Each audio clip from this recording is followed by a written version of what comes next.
believe.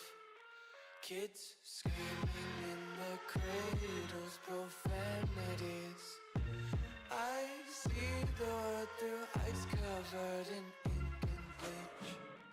Cross out the ones who heard my cries and watched me weep. I love everything. Fire spreading all around my room. My world's so bright, it's hard to breathe, but that's alright. Hush.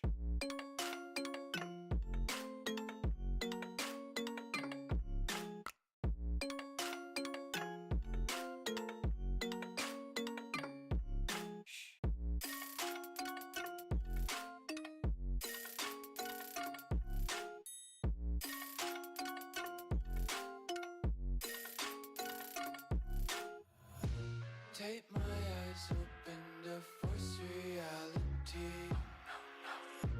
Why can't you just let me eat my weight in glee? I live inside my own world of make-believe.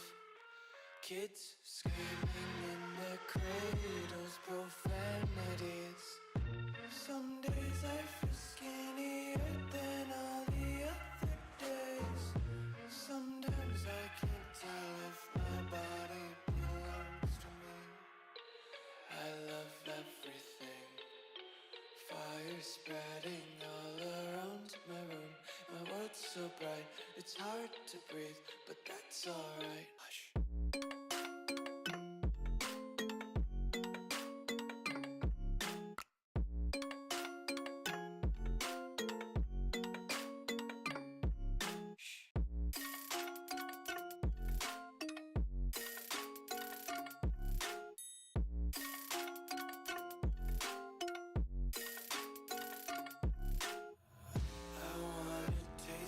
Content, hold your breath and feel the tension. Devils hide behind redemption. Honesty is a one-way gate to hell.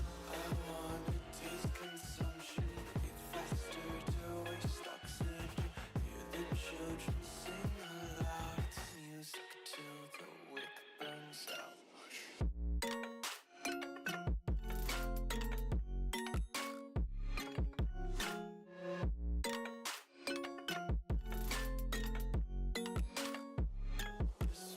Be carefree lately, yeah. Just kicking up daisies. Got one too many quarters in my pockets. Counting like the 4-leaf clovers in my locket. Untied laces, yeah. Just tripping on daydreams. Got dirty little lullabies playing on repeat. Might as well just ride around the nursery and count sheep.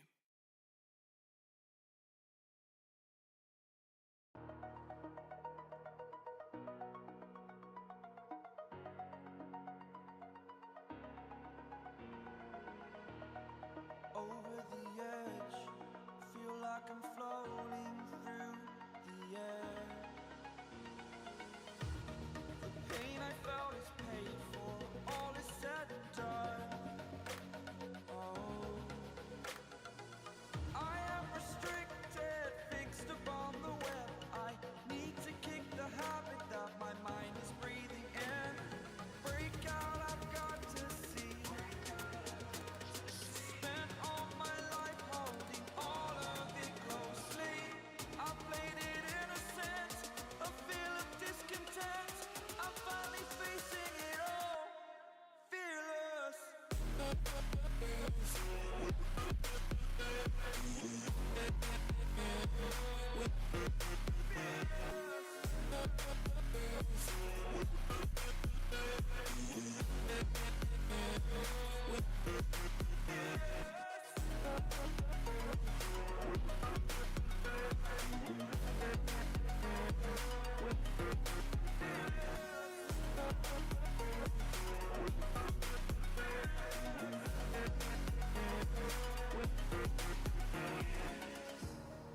Burning the bridge that keeps us.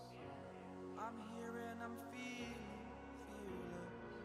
Exaggerated, that's what you assume. The story's over now, I must conclude.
Just like the street lights lit this town, like a fire in a blaze, gotta burn it down.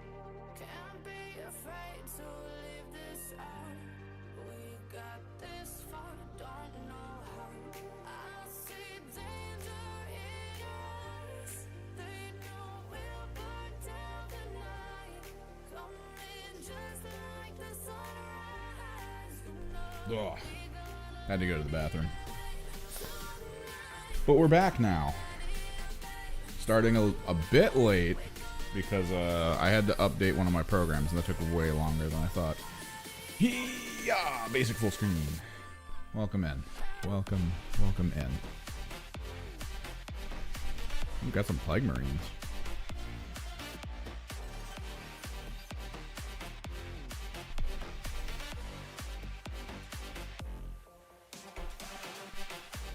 I finished gluing a bunch of stuff. Off camera, I can pull it in. We're redoing the base, as I said, so we got the milliput down. Apparently it takes 4 hours to dry, so we just gotta wait. Probably won't be able to do his base till tomorrow, which is fine. I don't need him for the tournament. I decided to do my Magnus Walks the Dogs list.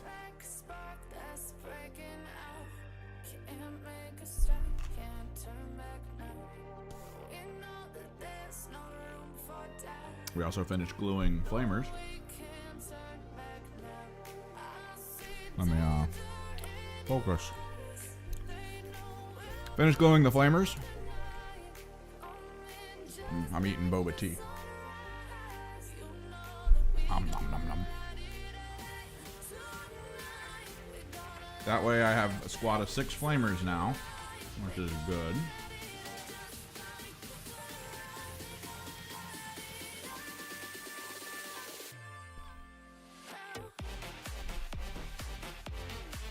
While I was waiting for my program to update, we did the milliput, and I also dremeled the bases so that these can be flight bases, so I can actually have stuff on the base, because I hate the regular flight stands.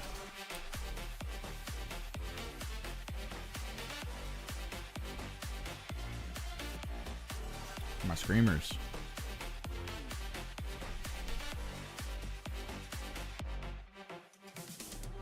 That way we can have a full squad of screamers along with the Fate Skimmer. They kind of got buffed and nerfed a little bit. Going GA1 on the dogs is a little bit of a nerf. But it's also reasonable.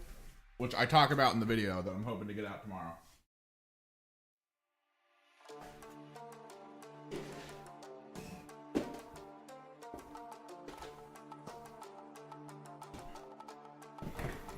I also have Farstalkers prepped.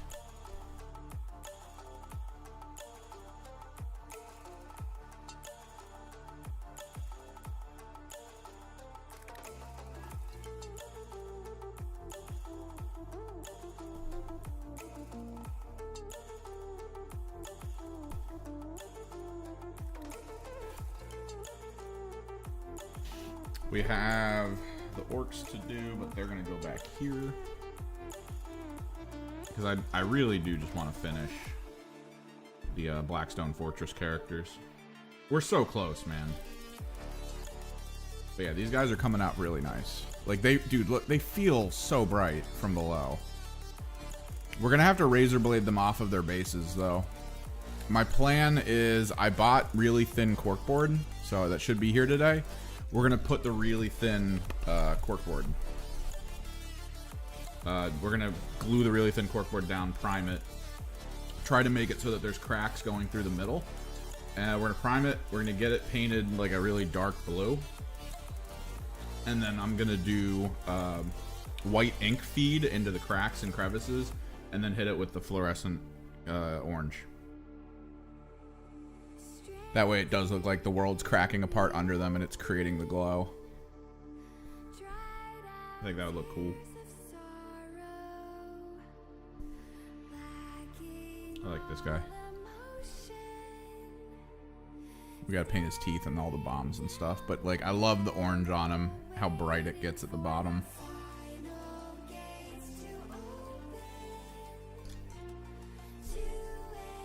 And dude, finding out that the grot in this squad is basically in a gimp suit.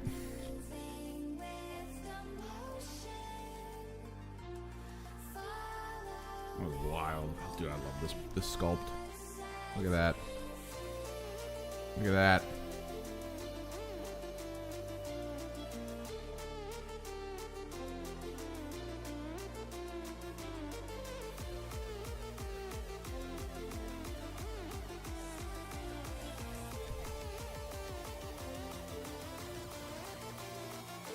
Pew pew.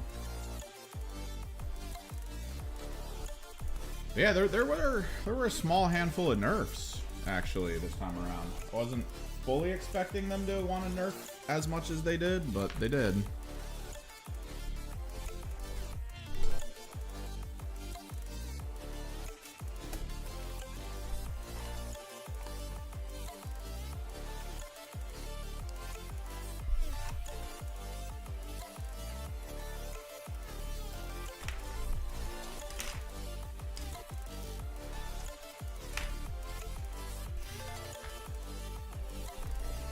Vet guard no longer could dodge bullets,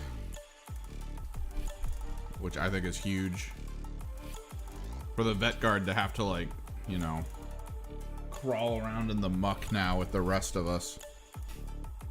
Because the vet guard changes, most of them are just bringing them in line with stuff, right? Like, the vet guard had the best mine layer in the game because he had infinite mines. And the mines could see through stuff. I know, right? Purple orcs, they're so stealthy.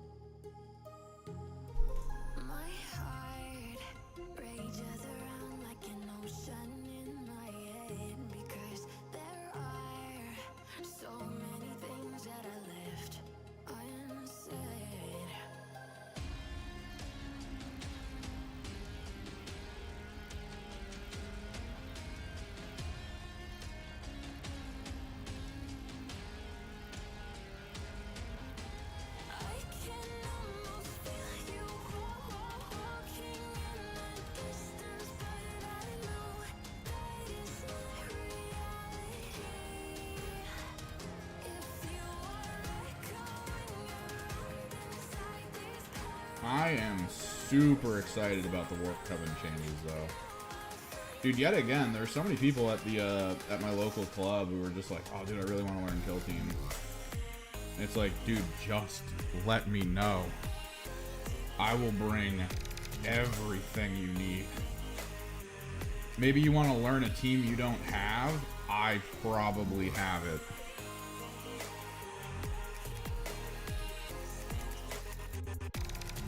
I've got boxes of this, bro.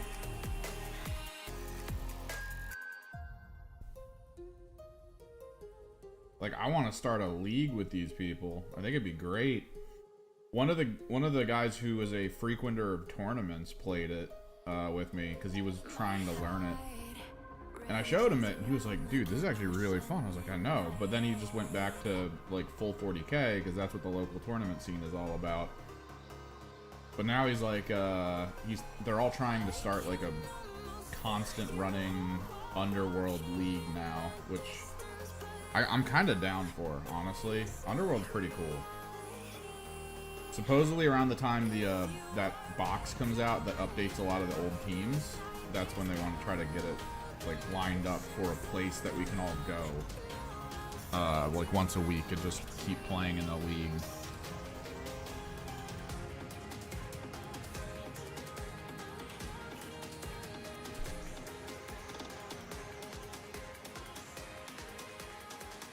I still got to do the video for Underworld because Underworld's pretty cool. There's elements of it that I don't exactly like still.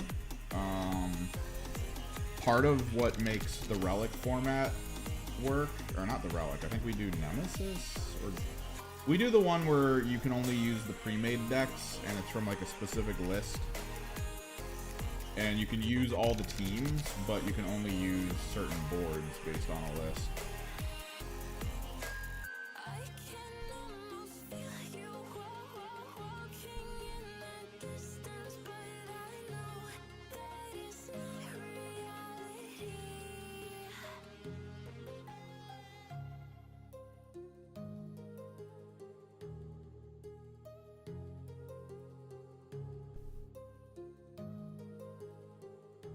So, like, the thing I don't like is, I wish we had access to boards.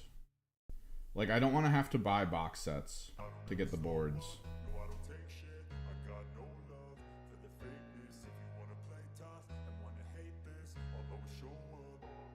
I'd rather just have access to the boards, like, just in general.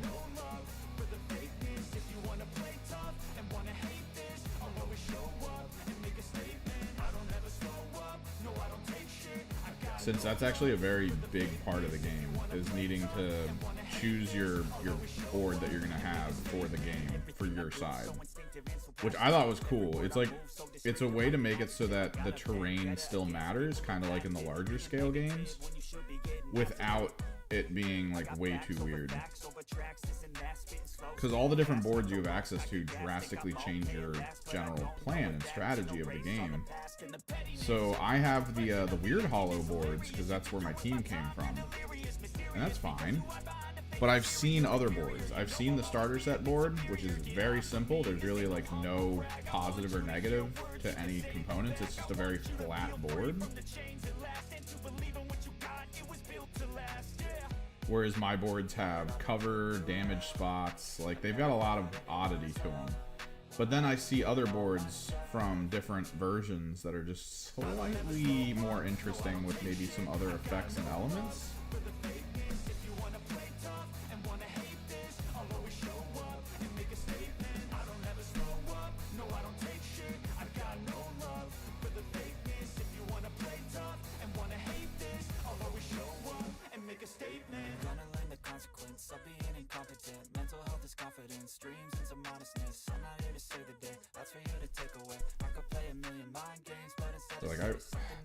I want to play it. It's so fast too. Every game is like a half hour. That's it. It's a half hour.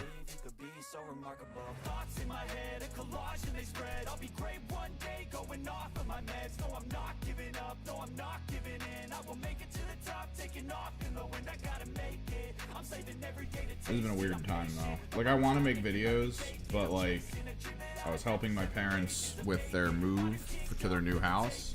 That was taking up a lot of time because I was building things for them. And now that they're back in Florida and don't need to like have me move anything anymore, I was like, all right, let's get to work. And then Dragon's Dogma 2 dropped, and I was like, no.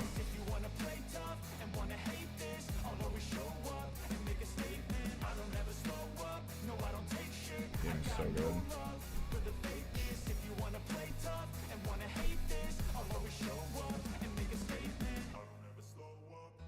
Because that game doesn't mess around, man.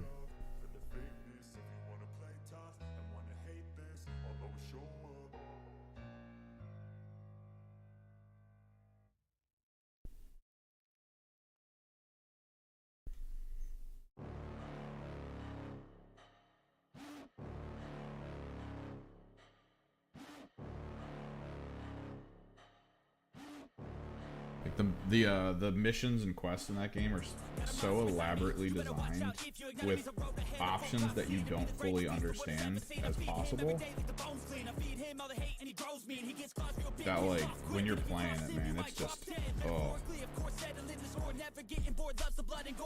Because there's a mindset in games, right? Like, video games try to hypersimplify things because the general gist is the average player is coming home from a job they hate, in which they're kind of treated like shit, and they want to just play in a world where they're told they're the best, and they feel good about completing tasks and all that. So, like, a lot of the games are basically full-blown training wheels. They just let you kind of go through the game. You do whatever, right? Not a lot of trouble there. Not a lot of disconnect. It's all very much just, you know, have fun, get out there. You know, like a video game. It's fine.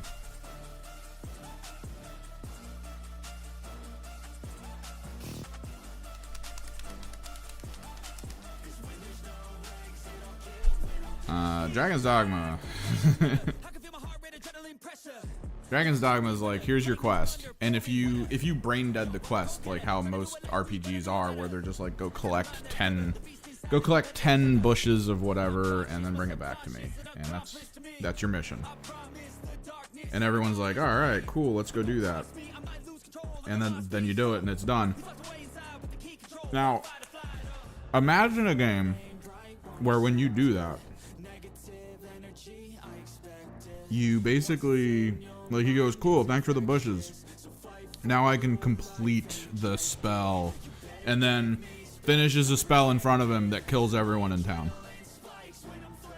Every NPC, including the shopkeepers that sell you stuff that you want.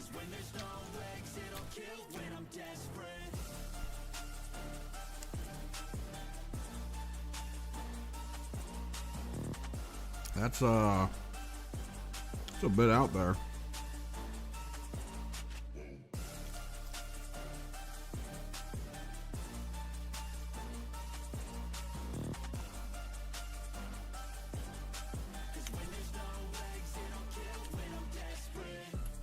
And in your head, you're probably thinking, well, wait, what do you do then? How do you deal with that? Oh, well, in your travels, maybe you meet a spellcaster at like a shop, and when you talk to him, you can bring up the fact that there's another spellcaster in another town who asked you for like this type of plant that you were going to go give him, and he goes, wait, why were you going to give him that? It's a very rare and hard to get plant, and the only spell that's really used in at that quantity is to mass kill everyone in an area. And then he talks to the guards, and then you go and fight the spellcat. Like, it's one of those weird things where there's no clear path.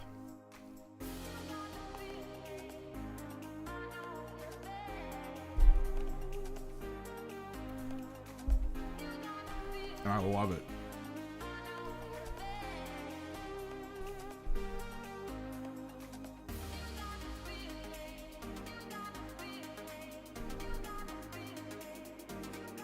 I love it so much.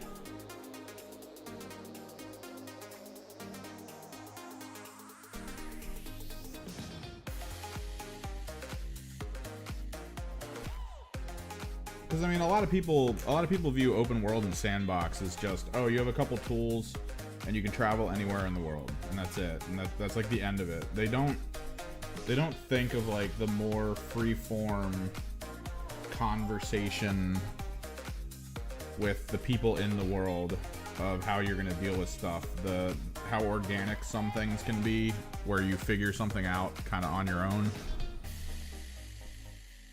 that maybe changes the course of your game.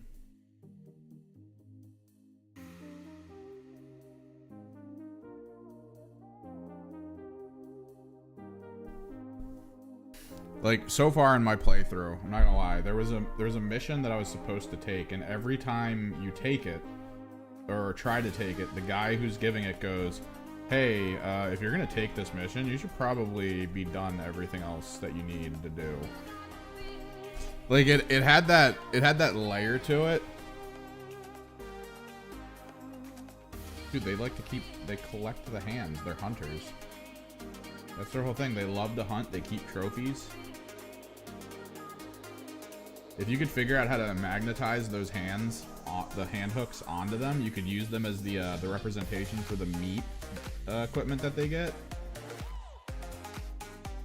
Because when they're wounded and they need to heal, maybe they eat the hand that they have.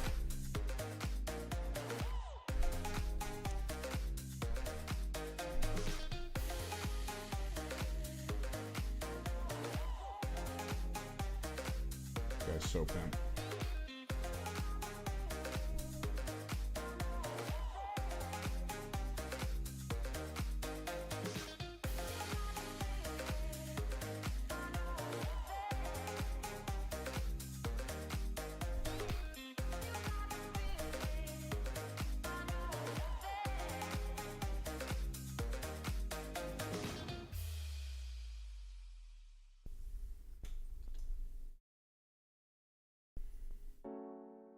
Dude, people love the Kroot. The Kroot are a fan favorite.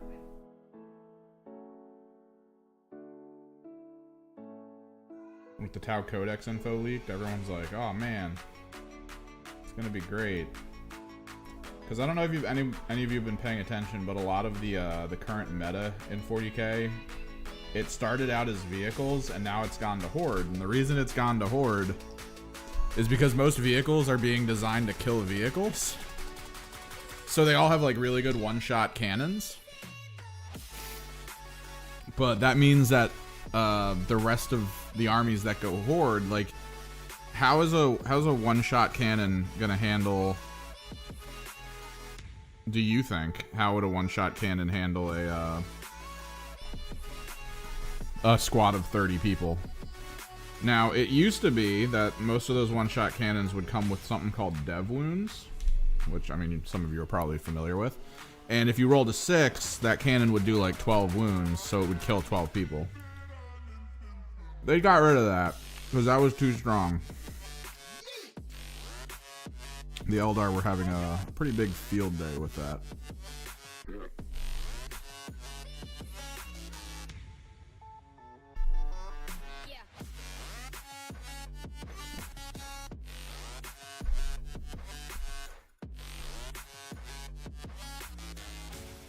I'm eating pork trotter, freaking rice bowl.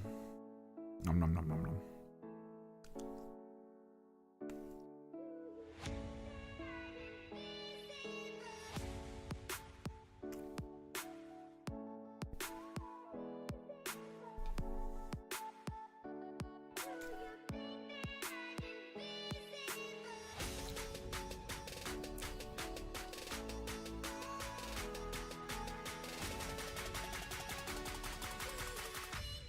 I'd ask if you were Mikey Steeljack, because one of our locals is doing a very similar thing.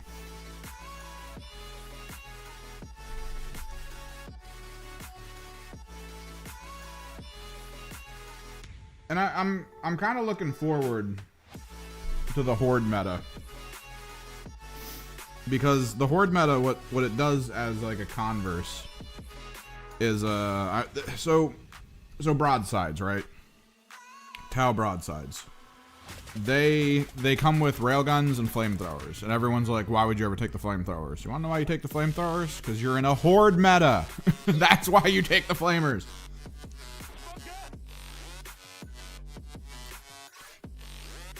So literally what's happening is the meta is shifting to make the flamethrower suits just better.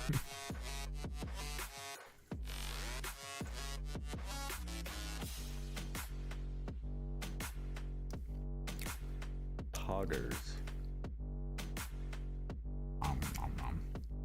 Pork trotter. There are more bones in this than I like. Like, I don't mind a couple.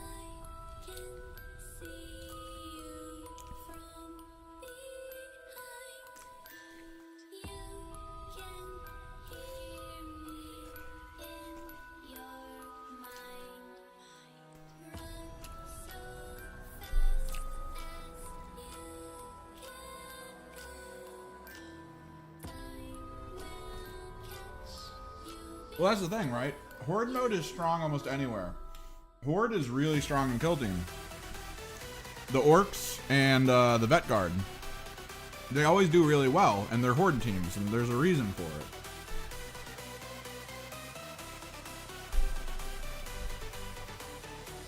Let's do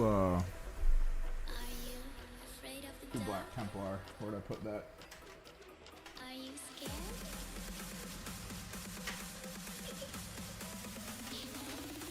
I am you.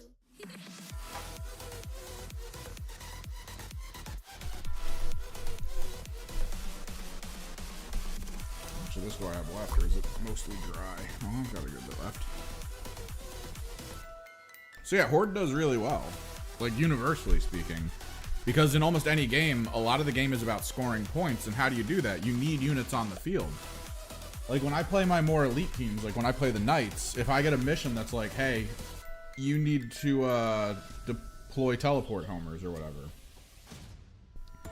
that's the game literally going, hey, you're about to lose a metric ton of weapon fire for the round, which is not good because you need it. It goes And if you lose it, like, you're not gonna be able to keep up with killing people. So like, this is the thing. I'm trying to crack the code for Knights, man. Because I do want to play them. I like them. But I think the code to crack for Knights is actually doing fixed missions and trying to focus those fixed missions on stuff that doesn't require you to perform actions. I am you.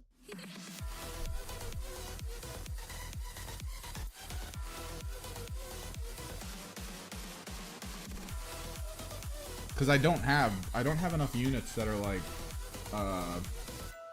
cheap and effective at doing side missions. It's what I was trying to do with the Blue Horrors, and I think that might work, actually, the Blue Horror idea that I had.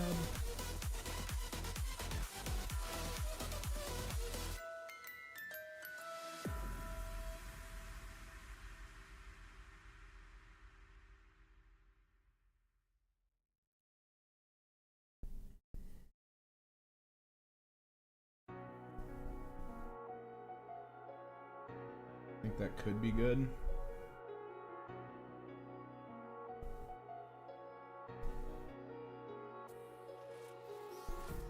Empty hearts and neon lights. They're playing with my mind. Gotta get up. Silver anyway, so we can just go over it with its contrast. It'll push it. And I'll tell myself it's fine to be alone. Just to find somewhere that finally feels like home. Oh, oh, oh. I hate all this overthinking. Oh, oh, oh, oh. The more I swim, the more I'm sinking. Take me to a world of silver, no more heartbreaks. But if you're a Horde team, then you've got a squad of like 30 dudes who don't need to be on the front line, because the front line's only so big, and you already have 100 dudes on the front line.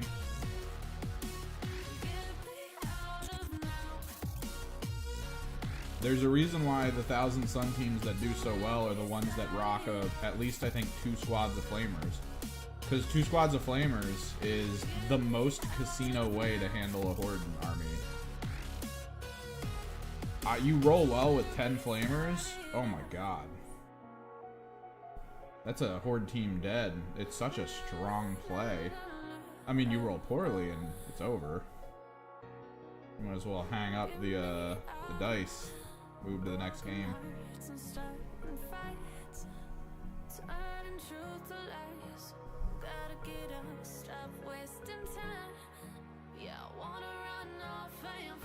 I'm hoping my approach of triple Mutilith Vortex Beast with the freedom of having 2 full Enlightened squads. And those full Enlightened squads are mostly meant to go around the field and do missions. I'm hoping that's enough to like handle this tournament on Saturday. I need to focus on only wanting those enlightened to do missions, though. Because the game that I played using this list the first time, I decided I wanted to, like, use one of the squads in melee. Because they sound good for melee. Lance, precision, decent attacks. You know, I was like, oh, that's not bad. So I took them into Vulcan Heston, and Vulcan Heston literally saved everything. And then killed them. And I was like, oh. Maybe don't charge, you know, heroes with this squad. Maybe focus on, like, smaller champions.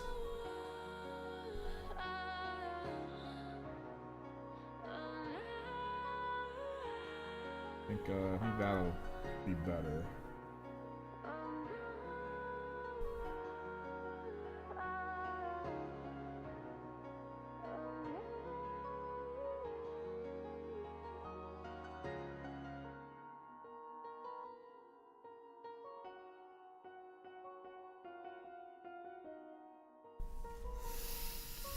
Let me refocus this for you guys. There you go. He's so small. You say I make you nervous, a tragedy, I'm a beautiful disaster, a reckoning, you wonder how I'm trying to stay internally hyped about the 3v3 tournament on Saturday. I'm someone to be saved. But like I am genuinely a little bit worried. Tame, oh, some things never change, never change. Oh. You think I would look pretty on your arm? Dude, they need their rules. They need their codex at this point. I need to be able to build an interesting squad. That's the whole thing. I just need to be able to build an interesting squad. And I feel like the detachment rules on both sides, Imperial and Chaos, don't help.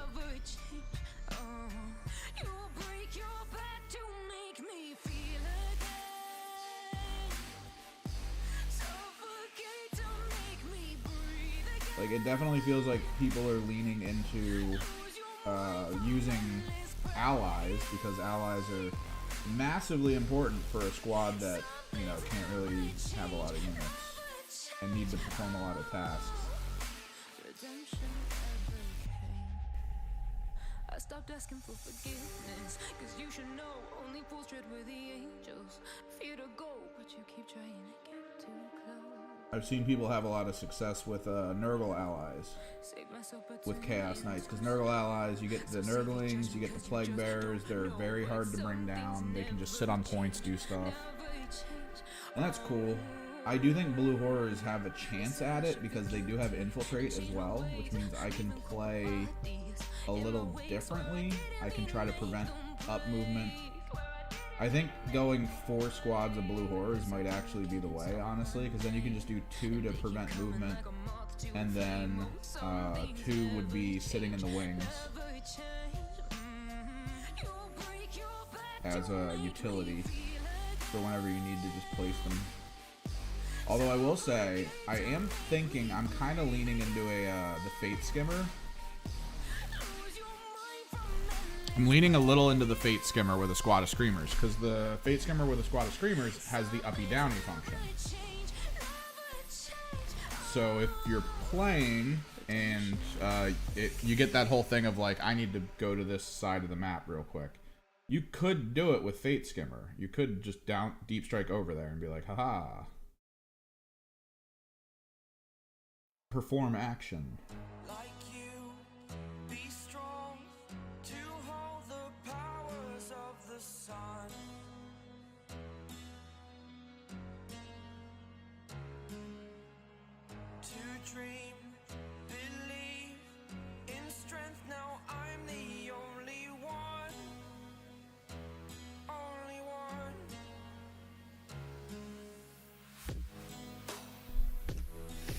What's up, Oliver?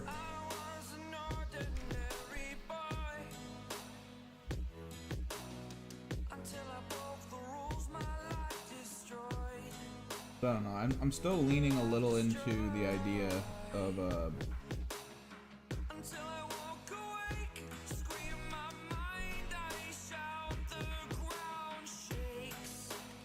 still leaning a little into the idea of 2 blue horrors, changeling, maybe blue scribes. I was thinking of buying blue scribes recently because they came back in stock, but dude, they're $50. What are the blue scribes part of as a box? Like, there's no way they're $50 as just what they are. That is buck wild.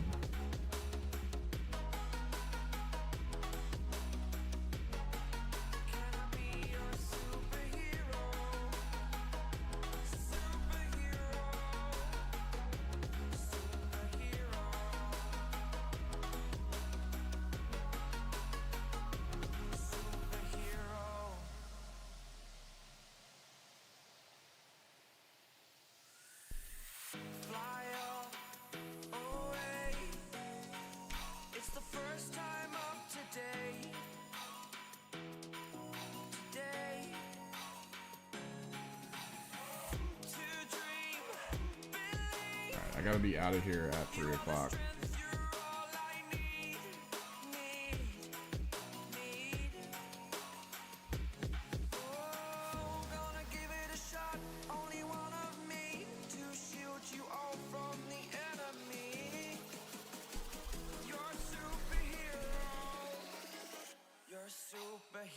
Oh yeah, dude, I love the Warp Coven updates. Yeah, they're just 50 for themselves. Isn't the frickin'... I thought the Changeling was like 35 or 40. And he's yet another solo model. All you're getting is a single frickin'... basically a single... what is it? Disc of Zinch, and then 3 small blue horrors to put on the back of it. I don't... They give you blue horrors with frickin' the leader box, the one that has like all the different leader types in it. They just give you them. Like, they're just like, here, have 3 blue horrors for this box. Honestly, I have those blue horrors glued down to some bases, and I was going to use them as tokens. But if I'm being real, I might razor blade them off the bases, because I have an extra Ahriman Disc of Zinch, and I might just glue them to that and be like, I have blue horrors now.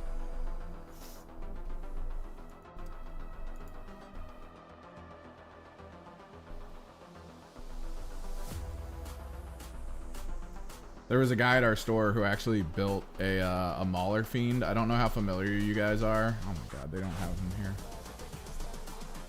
I don't know how familiar you guys are with the Mauler Fiend, but when you buy a Forge Fiend, it has all the parts for the Mauler Fiend as well, and that's a lot of parts. That's a head, neck, all the arms and everything.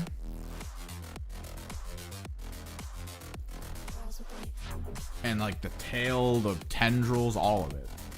And he was like, dude, I want a Mauler Fiend, but I don't want to spend the money on another Forge Fiend just to get a bunch of Forge Fiend parts extra.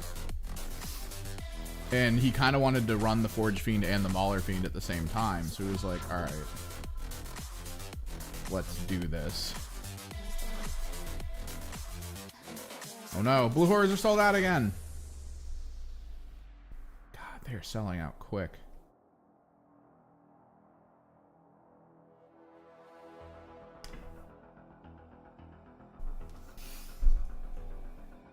They're not even that good. They're literally just meant for missions, which I get. I think they only have a melee weapon.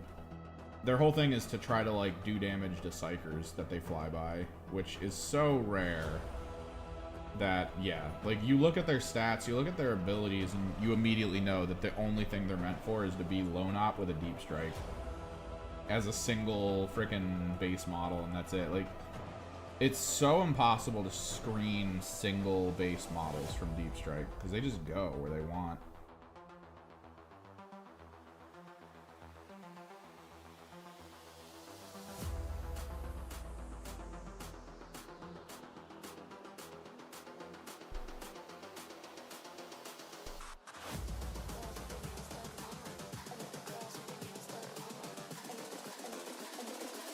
I think the girls with their nails done now.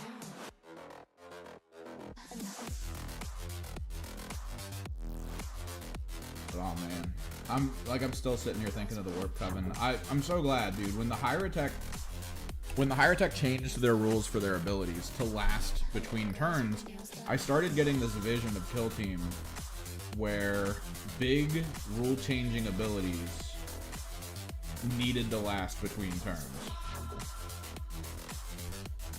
And I know a lot of people for the Warp Coven are going to be focusing on Ephemeral. And yeah, Ephemeral, even though Ephemeral got nerfed, it's still good. Still good.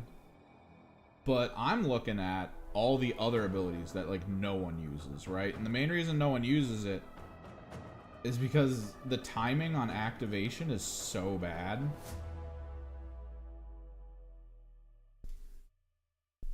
So the thing I don't talk about in the video for tomorrow that I'm hoping I can edit tonight.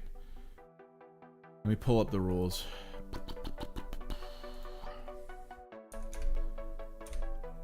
So manifesting a psychic power doesn't require you to be in engage. It's not a shoot action. If you use the shoot action from it, that's a shoot action. But the manifestation of a psychic power does not require the sorcerer to leave conceal. So what you can do is you can have a backline sorcerer in conceal who early game debuffs a bunch of units, right? It debuffs at least one unit each. You could probably do this with 2 Sorks if you're running the triple Sork setup. So you could easily have, because it's visible, like visible and line of sight check are 2 different things. So you could easily set, if a enemy model moves up, right, and you're like, oh, this is going to be it, this is the trap, you can drop Twist Destiny on it first turn without leaving conceal.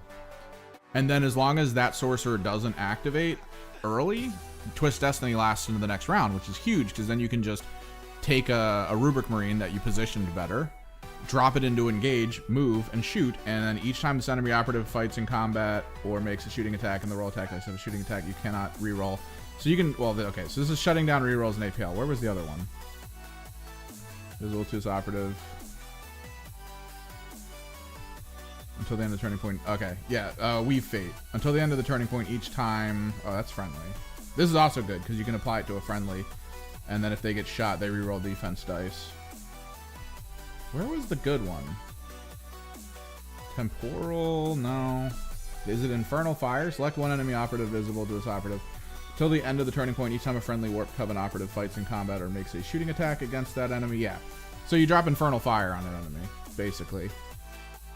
And then you can early game frickin' Weave Fate one of your allied units. And then the trick is, if you Weave Fate the allied unit before it goes, it can then go, and if it's in engage, do stuff while maintaining Weave Fate. The round ends, he's in a bad position, he still has Weave Fate. He still can reroll dice for his defense. Reroll any or all defense dice. So he can still reroll everything. And like at the beginning of the next turn. So if you lose initiative and if someone tries to go for him for the kill, you still can reroll. Which is huge. Like honestly, if you consider Doombolt against a high damage output teams or high health teams, I might double Destiny and single Warp Fire, because Ephemeral Instability reducing dash and charge by 1, or 2 rather at this point. No, it's 1 now. Reducing dash and charge by 1 inch doesn't really feel huge to me. Flux Blast is still really good, but like, I don't know. Indirect on Firestorm feels a little better for just general damage against low health units. And then Warp Portal is fantastic, and Infernal Fire is really good. So like, double Destiny Warp Fire, I could easily see it, because then you can Twist Destiny and Weave Fate every turn. And then have a Doombolt like in the wings for you to be like, haha, Doombolt. Lethal 5, Mortal Wounds 2.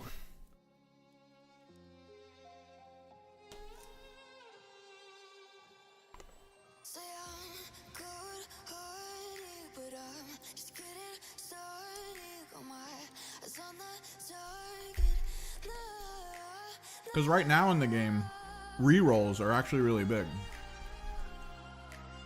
Being able to take whatever rerolls you want on certain units is just way too huge. So the fact that that one ability will debuff a major target to not be able to reroll. As well, he can't have any APL modifiers. Like, that screws a lot of teams.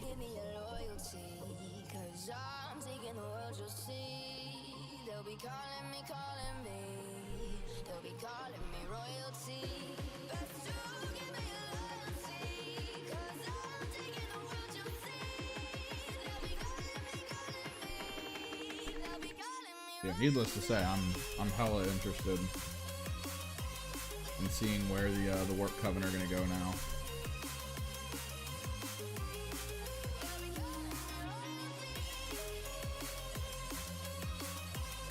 Rubik Marines having 9 inches. Honestly, almost every layout of the Warp Coven team could work. Going single sorcerer bulk Rubik could work.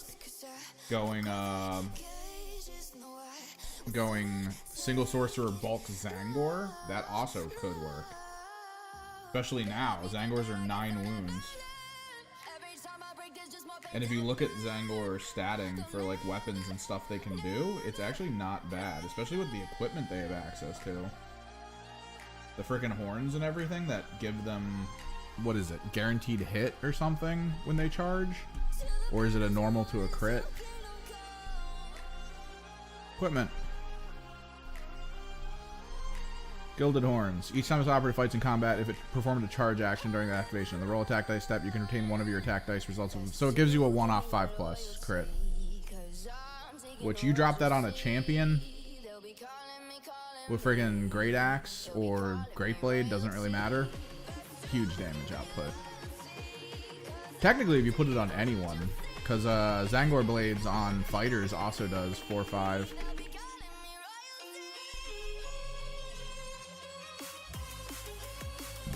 4-5 Relentless.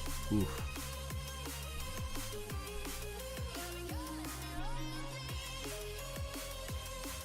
You can up their invulnerable saves to 4 with the banner.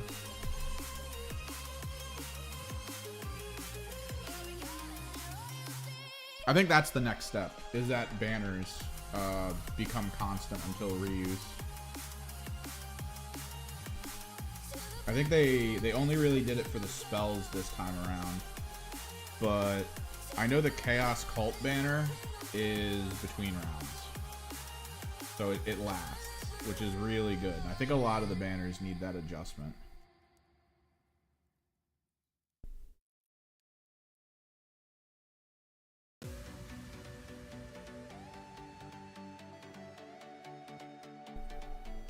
The Death Guard banner would be great with it. Like, that's the one that really matters in my head.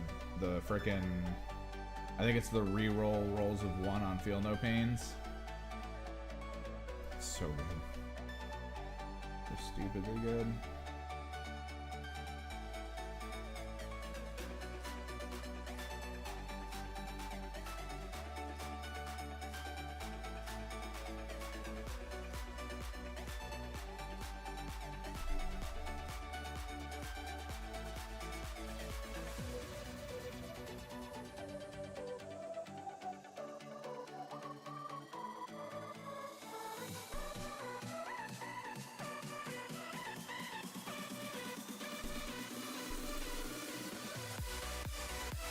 I mean, I can, not necessarily, but I can talk about stuff just as we go. I think the nerfs are fine, because the nerfs are technically bringing them in line with the other teams, which is something we kind of brought up. Like, their Demolition Trooper is now closer to the mine layers of other squads, as well as the Demo Trooper from the Phobos, which, I mean, that's a whole thing, right? So Phobos Demo Trooper and Vet Guard Demo Trooper are now very similar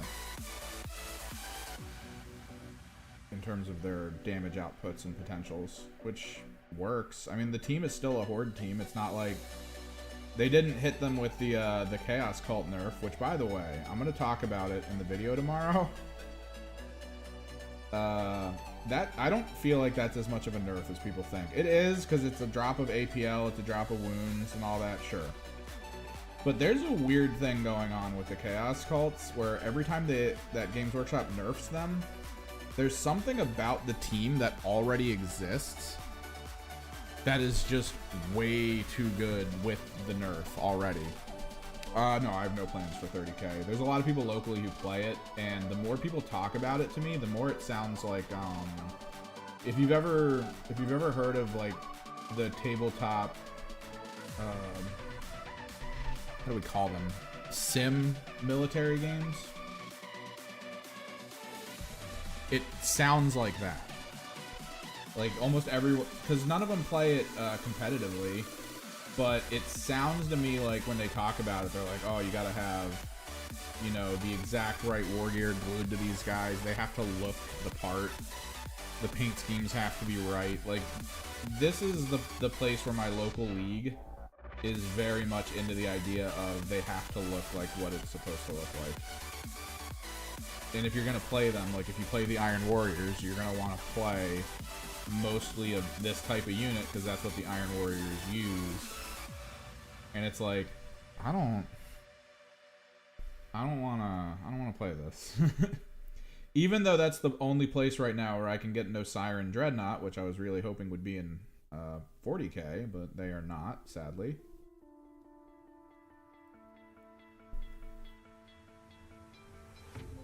Because I would probably play Thousand Suns in 30K. Because their Terminators actually look really cool.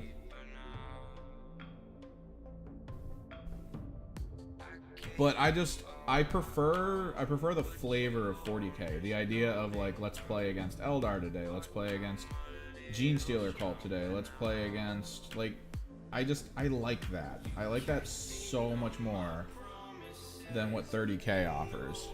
Because 30K is literally the fantasy of what all 40K players have wanted from the beginning, which is just Space Marine on Space Marine violence.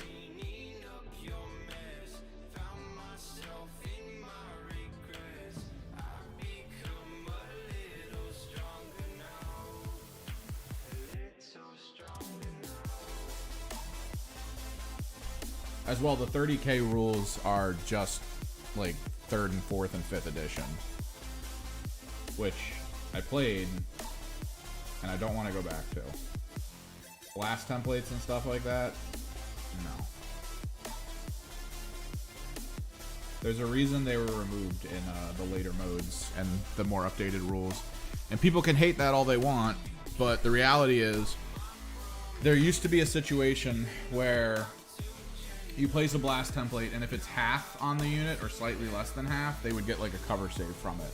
So you can't place the blast template on the units. Like, you can't just put them under. You have to hold it above and declare and get a verification from your opponent what's going on. And most of the times your opponent doesn't want you to hit as much as you're hitting, so they'll make it a point to be like, no.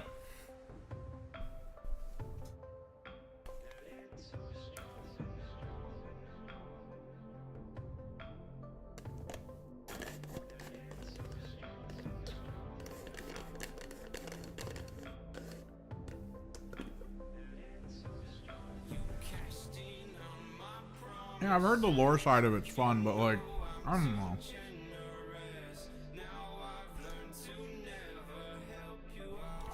I think I'm fine. like consider I have Kill Team, Warcry, AOS, 40K, Underworlds. I'm a little overloaded, in my opinion, with rules. I'm catching myself playing 40K and applying Kill Team rules. Like, I've caught myself doing it twice. For those who don't know, in Kill Team, you have two situations, right? Do I see the unit? Draw a line from head to any point on body. Yes, I see the unit. How's the cover looking? Well, this doesn't matter anymore. This is now done. This is the only thing that matters for the cover. So now you have to compare lines drawn from base to base, from one point on a base to both sides of a base to determine cover. I have applied this to 40K occasionally. That is not how 40K works. 40K works of, can I see the claw around the corner? I can see the unit. I can shoot it. He's in cover, but I can see the unit. That's the difference. That's a core difference of drawing lines of sight and managing lines of sight between Kill Team and 40k. Another thing I've done in Kill Team and 40k is the idea of snapshot damage. That's not the case. I keep forgetting that 40k is about single dice roll, and that's it. That you mass do the dice roll, but you have to equate the dice to a single roll every single time. So what happens in Kill Team, if you read any of the rules, is performing a shooting action between units, everything gets resolved. So let's say one guy has a plasma gun and you overheat it and you have 2 wounds left, and you roll 2 hot rolls or whatever, and then 2 damage hits. No damage is done yet. You have to go from that step to this guy rolling defense dice step, and then all damage is resolved at the end, which would kill this guy, and then if this guy fails some save against a lot of damage, he dies as well. Both units would die in that situation. So the steps are a little different in 40k in that each individual dice roll occurs individually. So I have a lot of precision units that I play around with that I like. And I've been telling people at the store that I go to with the club, because no one really uses precision. Technically, I've been telling them something for their advantage, which is if I kill your unit with precision, if I have more shooting coming after the fact, that unit will still have the leader's benefit that he was giving them because it's a snapshot of the attacks. That's not the case. It's 100% not the case. The person has to slow roll all of their dice in order to see if their leader dies. The moment the leader dies, any rules provided by the leader, gone. So Zangor Shaman, if it dies in a squad, feel no pains are gone for the rest of the attacks. That's just how it is. That's where it gets weird with things like units with bodyguard. Like I have to check with bodyguard because aberrants and abominants, right? The aberrants only give -1 to the wound roll for higher damage attacks. Attacks that are higher strength than toughness. They only give the -1 as long as there's a leader in the squad. So if I have a precision attack that is higher strength, this won't happen often, but this is a thing. I have to go, hey, how many wounds does your abominant have? And if you tell me 6, I have to roll the dice to the 6 to see if it works. And then if I have more dice, I have to hold off. And if it works and kills your leader, then I can roll the rest of the dice without the minus.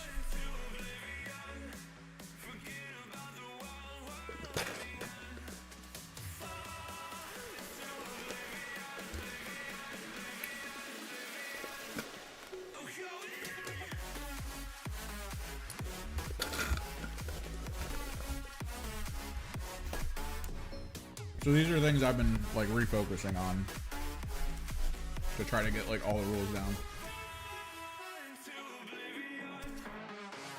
Cause yeah, I'm crossing rules over and I really shouldn't.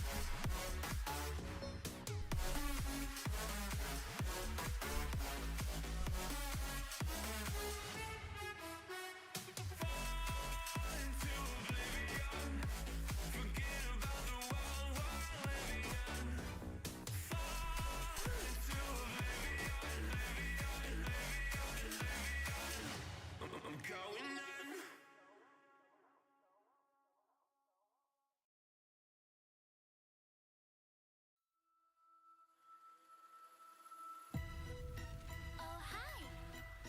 It's me again. I missed you. You remember me, right? I'm not only there at night. Alright, there we go. Let that dry. Let's get back to the rat men. The little ratlings. Let's get some Basilica Gray on most of these components. But yeah, that's just... It's things I've been doing to try to prepare for the tournament this Saturday. Is just trying to make sure I got all the rules lined up in my head, so I'm not if I go up against someone who's new or someone who isn't as versed with all the rules, because maybe they only play pretty basic rule teams and only fight basic rule teams, and I'm coming in there with 1,000 Sun team with all of this weirdness that they don't experience normally, I need to be sure that what I'm saying is true and isn't misinterpreted as me being I'm trying to get a leg up on you, haha.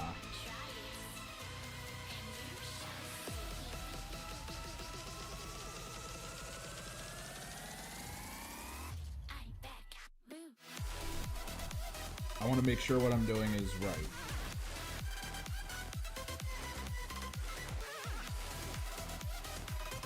I bought a bunch more dice, because I'm noticing that the small dice that I have suck.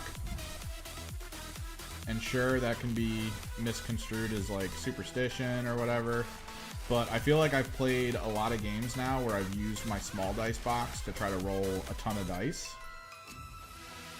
And I feel like the small dice I have been averaging across the maybe like 10 or so games I've used them in. They've been averaging less than 3.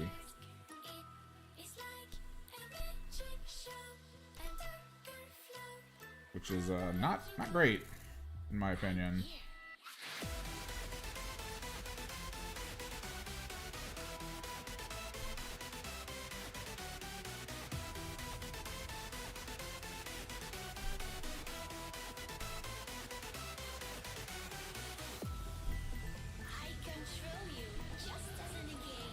So for anyone who likes to do non-metallic metallic, a trick you can do to quickly do it is to pick a nice base color for your non-metallic metallic from a contrast. Use that, let it dry, and then go back in with a highlight color to work it back up. Kind of a little cheat to achieve the very same look with way less effort.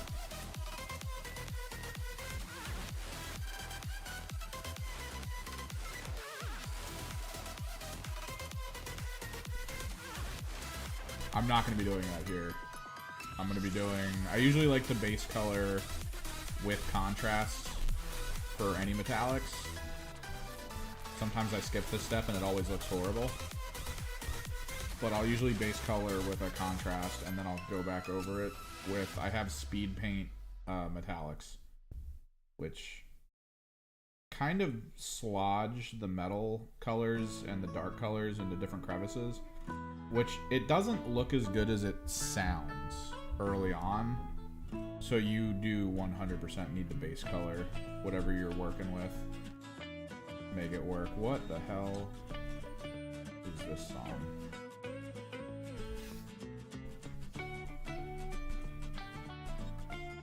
He's so small.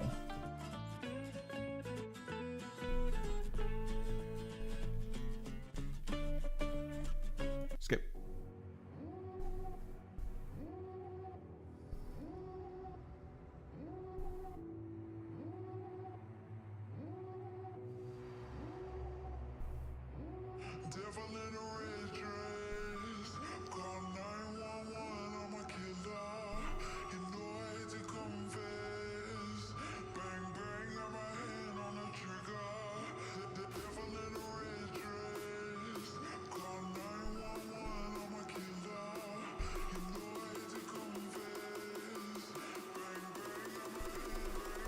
I might grab all the boxes that I need tonight on the way home, just so I can have them on hand.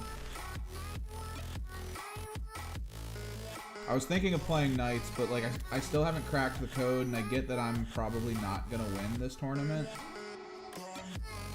It's a 3v3, and it sounds like the team I got on is mildly casual, which I'm okay with. Like internally, I'm okay with it, because it also means it kind of frees me up to meme a little bit and like do funny stuff with my list, because it's like I'm not letting anyone down. I feel like I'm not gonna it could, now this could of course turn around, because like we could be going there and then the person I'm on my team is like actually kind of like just weirdly good for some reason today, or on that day. Like they're on it, they're Adderalled up or whatever and they're just like, they're kicking it, like they're confused. By the end of round 3, they're like, dude, this is the best game I've ever played. And meanwhile, I'm out here, like, low scoring and pulling the team down, and I'm like, I'm sorry, man. Best game you've ever played, and we have no chance at a trophy because I'm dicking around. I'm sorry.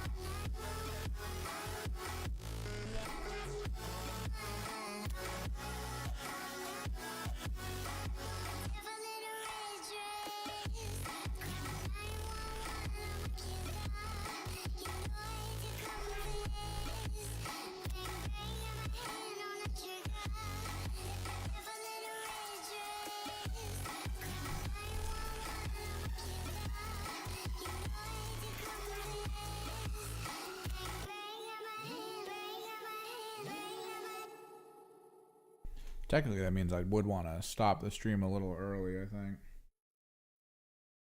I gotta get back at 3. I gotta help one of the runners.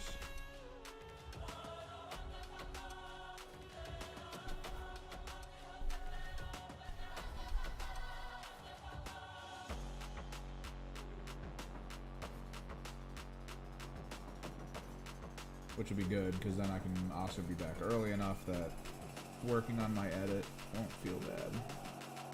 Won't feel like I'm super rushed. I would have skipped today, but I kind of wanted to get some stuff done. I had the milliput. The milliput had come in, so getting the base fixed up on my night here was huge. It's one of the biggest things I needed to get done, because I want this night to be fixed up by next week. Because I still want to crack this code, man. I want to crack the night code.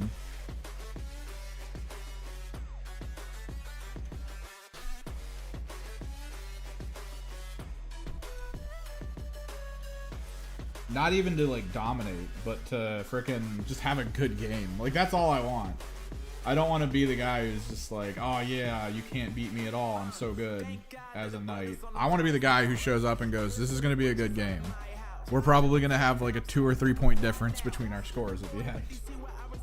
Like, that's what I want out of... I want that out of like any team, honestly. Like, if I can pull that off where I have a team that always has the ability to keep up and score while simultaneously not being so overpowered that my opponent feels they're getting the same thing, I'd be happy.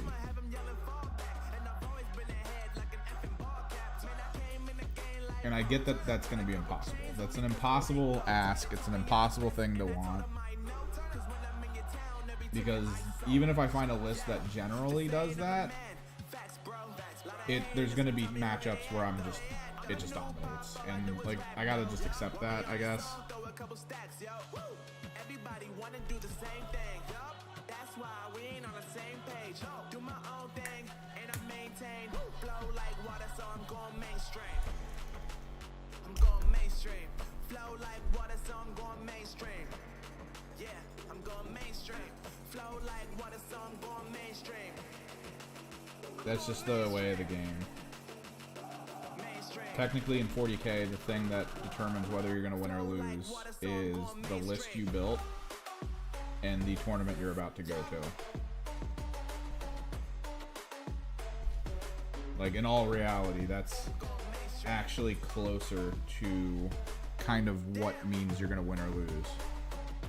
The list you built versus the game you go to. And if you can figure out a list that doesn't care about any potential opponent list, it's able to just perform its task and survive while doing it, those are usually considered like the high meta teams. Because I mean, what are you going to do against a list that you can't budge, is performing tasks, and is potentially capable of preventing you from performing tasks? Spoilers, the answer is nothing. You're gonna do nothing to that.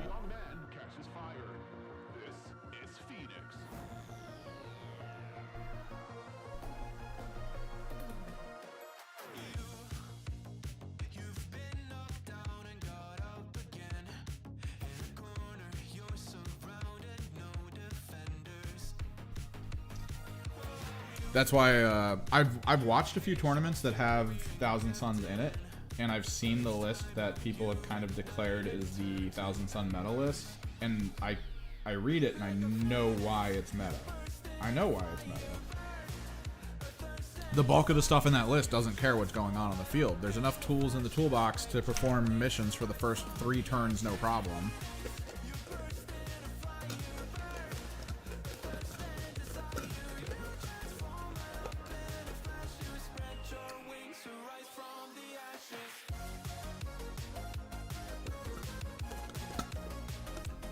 Boba tea. Let me do some corrective white on this guy. Too many spots that need it.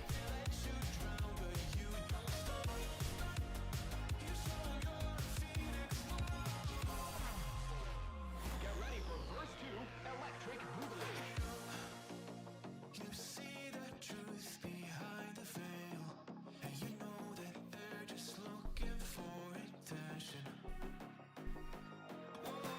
Yeah, for those who are unfamiliar, my tournament list for Saturday.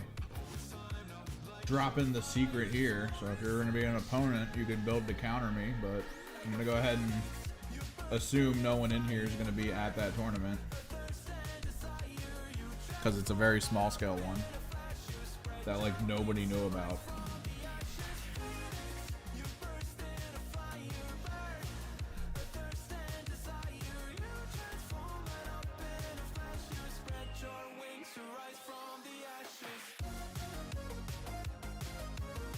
You were looking at one Magnus. I'm doing it again.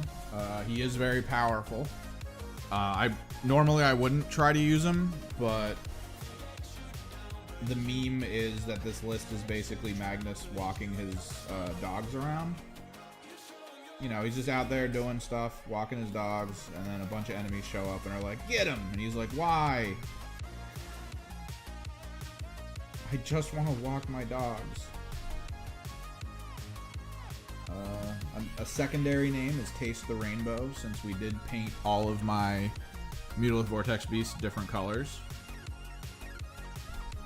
which I thought was funny.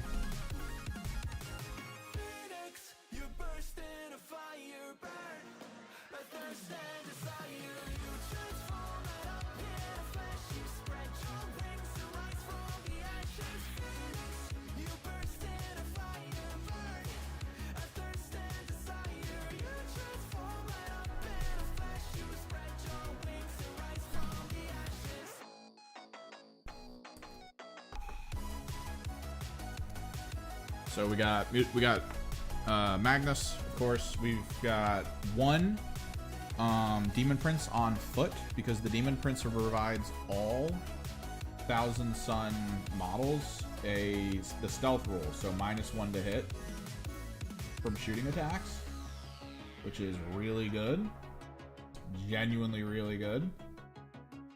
It counteracts against a lot of ranged armies that have a ton of firepower, but not like a really good hit rate. Because when you're a Imperial Guard and you're only hitting on 5s with all of your attacks, it's like, huh? What are we gonna do about this?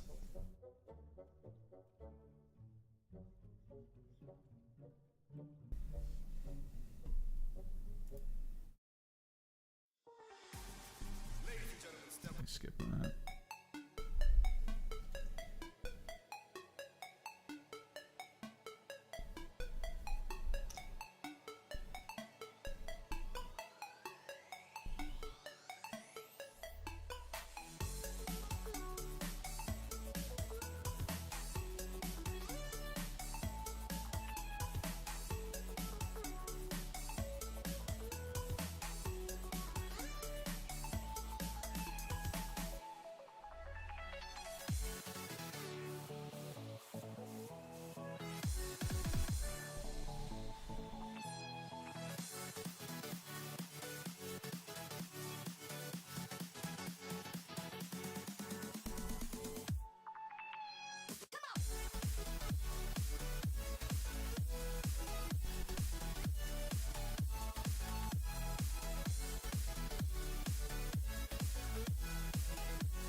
So yeah, Magnus, Demon Prince, 2 Zangor Shaman.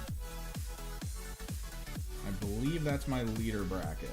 The Demon Prince has Arcane Vortex, and both of the Zangors one of them has scrolls for +1 to Cabal points, and the other one has an Umbralific Crystal. I have 2 regular size squads of Zangors. Those are my little utility units. They hang out. They do their thing.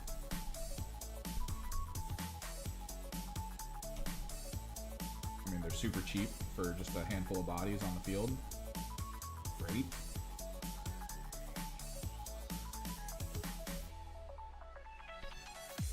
And then we go to the Mutalith Vortex Beasts. 3 of them. Because that's insane. They're highly durable with a lot of good damage options. Very adaptable. Capable of leaning into flamethrowers. Good anti-infantry blast. If I need to deal with armor, they have some of the best single tap damage attacks like you could probably ask for on a unit. It's really good. And then you just run them down the field because they have an aura that just spreads mortal wounds on everything. Great. I then have 2 Forge Fiends. Forge Fiends are kind of important because the Mule of Vortex Beasts are the ones that are going to run down the field. The Forge Fiends are going to protect the backfield and just hang out, firing plasma cannons off at everything. And the good thing about the Forge Fiends is that they don't overheat with their plasma cannons. They also provide suppression. So, in a similar fashion to the Demon Prince, who provides the -1 to hit, I can also attempt to cover other parts of the field by ensuring that some of the biggest units that are in the game are already at -1 to hit. You just fire one of your plasma cannons at them and then fire the other 2 at other things if you really need to. I need to remember, suppression only works on troops, not tanks. Tanks and monsters are exempt from suppression.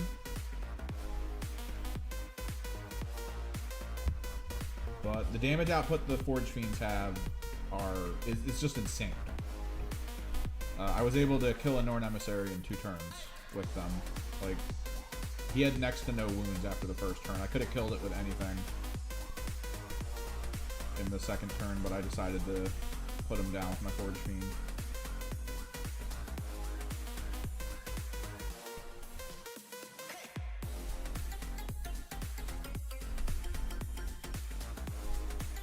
So the Forge Fiends are durable, not as durable as the Mutiliths, but they have, I think, potentially better damage output to some degree. Like, it's maybe slightly more than what a Forge Fiend can pull off. It's cool.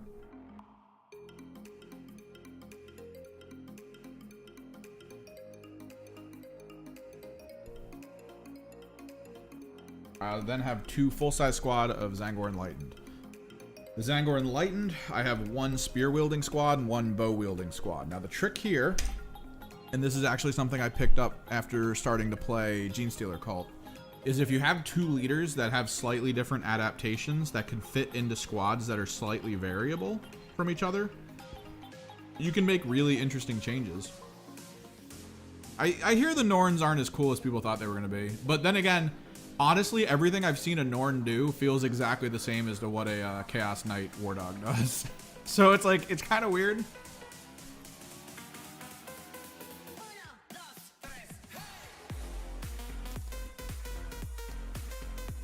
I think they cost more though, right? Let me take a look.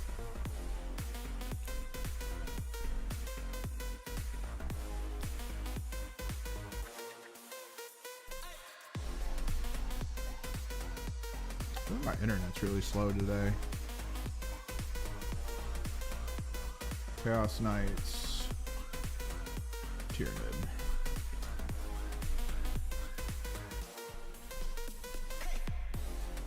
Norn Emissary. Is the assimilator different?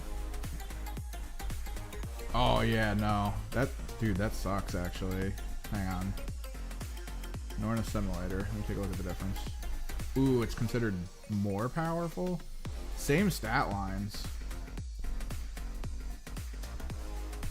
Let me go with Carnivore. So it's like 115 points more. Toughness. The toughness is better. That's actually huge. It's slower though. It has less OC.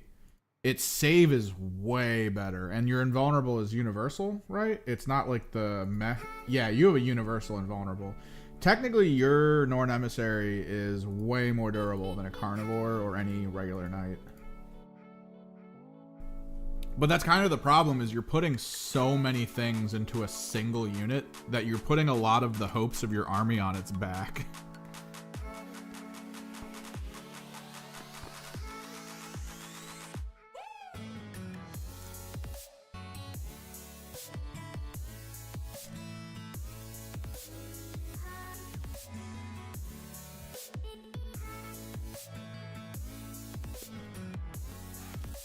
Because what does this do? I think most Tyranid players use it to mark.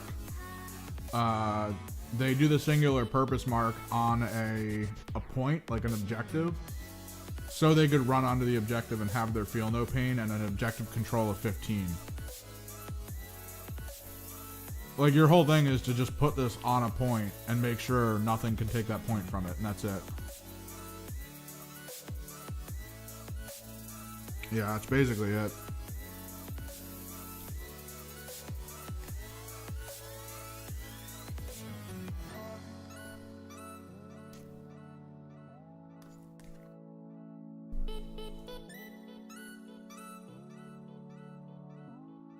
And if you're only doing it as, like, which one's which? What's the assimilator?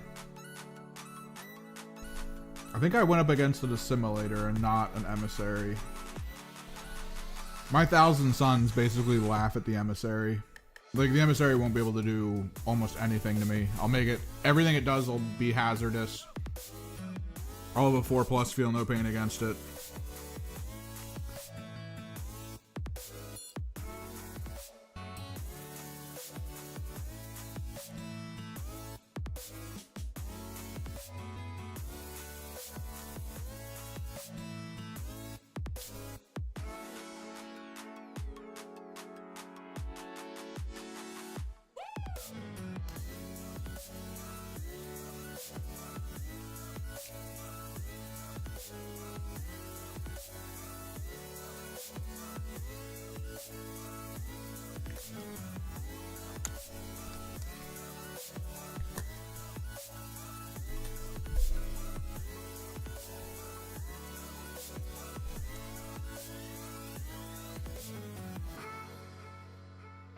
Sorry, I was eating rice.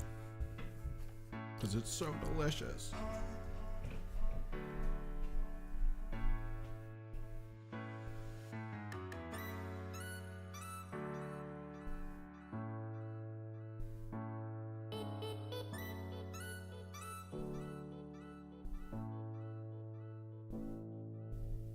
I gotta look at the missions.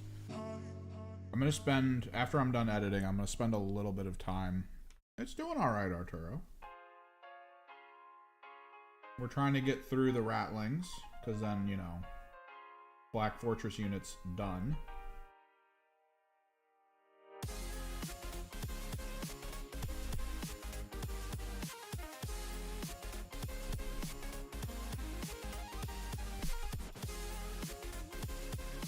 Which will be super cool.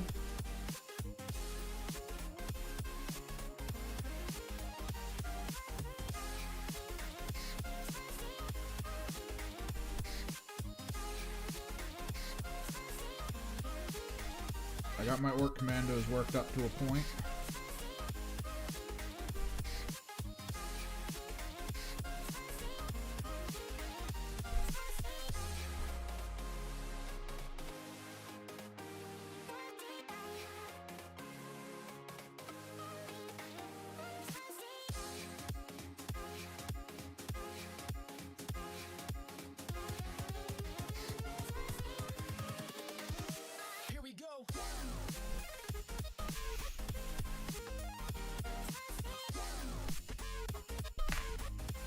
I like where they are too.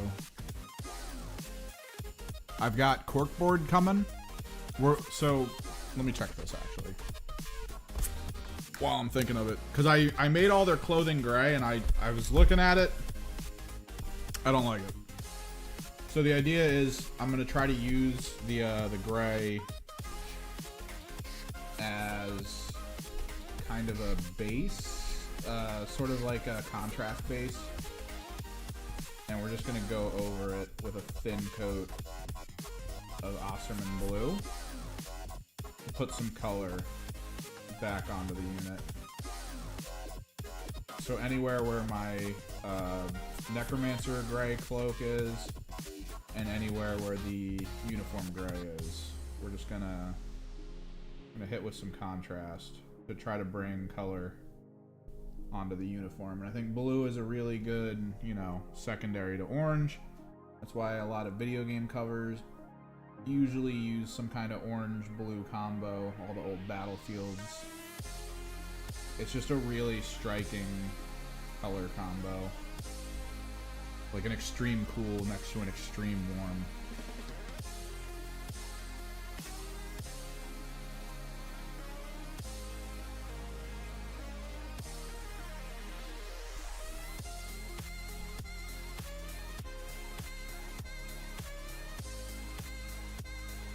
And it plays into the cool of their skin tone too, as well, because the skin tone being purple.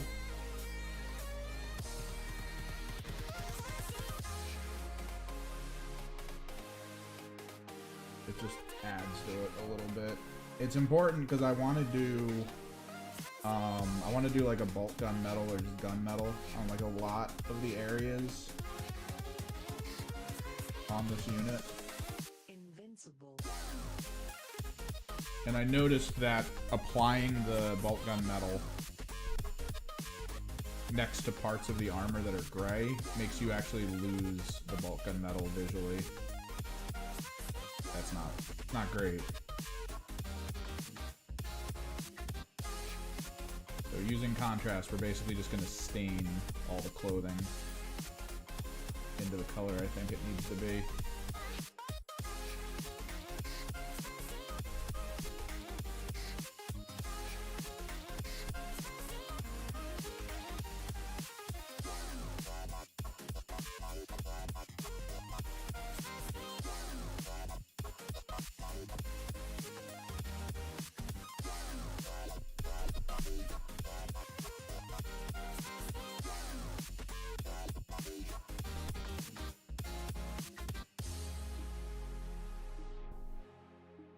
Just something I did with my Votan. It actually worked out really well with my Votan. Mostly because the base color of the Votan that I put down for the Zenithal was white. So I was able to play around with like Leviathan blue and all that to get it to go where I needed it to go. But here we put down a dark blue as a Zenithal because I want the break between the light and the dark to actually feel, or the underlighting and the color to feel like a dark ring almost. It sort of makes it more dynamic in lighting, which is why a lot of comic books use this as kind of how their color works for their visual aesthetic and their style. Basically a color surrounded by a dark area that then becomes the shadow light, I guess would be a way to put it. So the shadow color.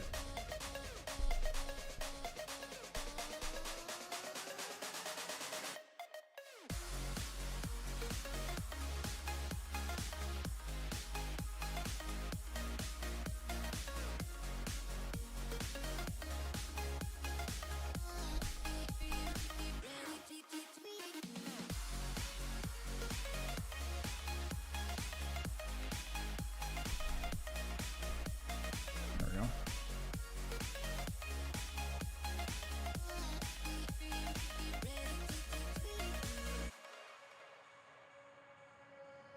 I was looking into darkness, something to hold on. Find you when you were so Yeah. Grasserman works. I was thinking Leviathan, but Leviathan would make it too dark.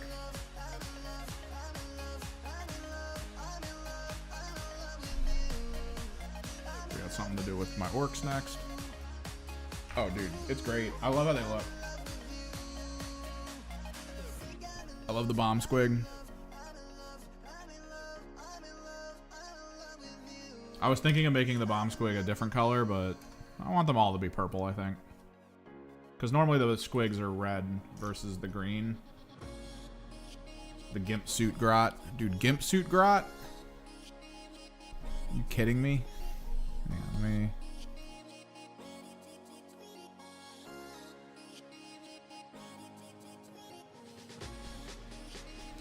He's literally in a full body, skin tight scuba suit with night vision goggles. All you can see is his nose, which is zipper. That weird shape under his nose is a zipper. It goes up to the bottom of his nose. And then you can see his fingertips coming out of his fingerless gloves. That's it. Those are the only parts of him that are revealed visually. Move this light a little bit.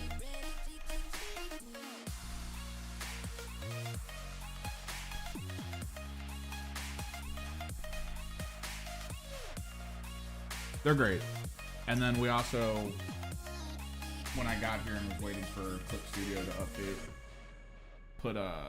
we started up the new base for the Castigator, so we got milliput down.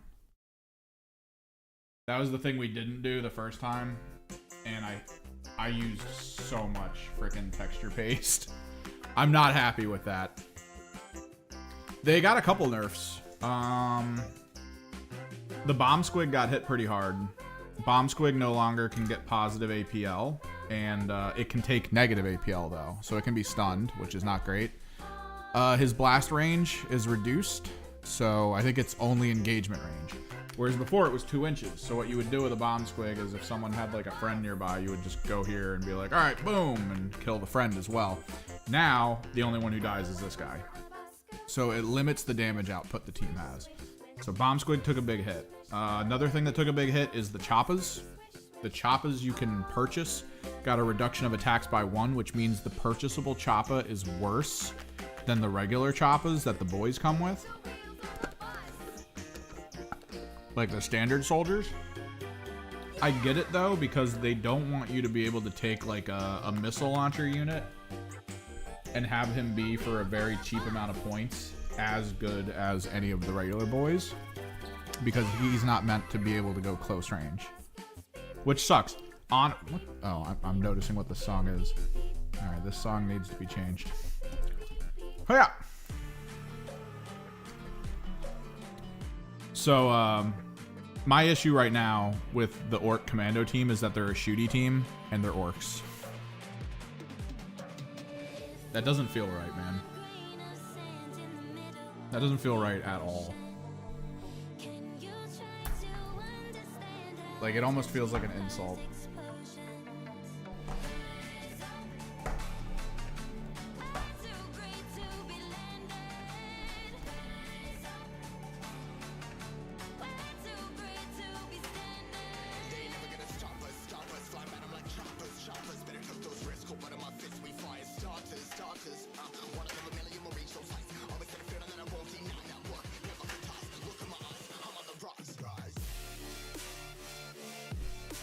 We're gonna Gyarados these guys' chest and neck plates.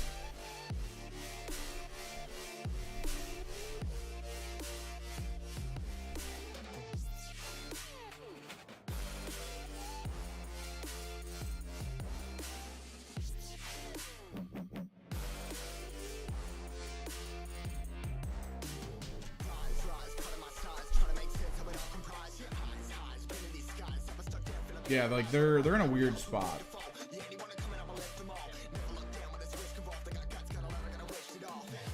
In my opinion.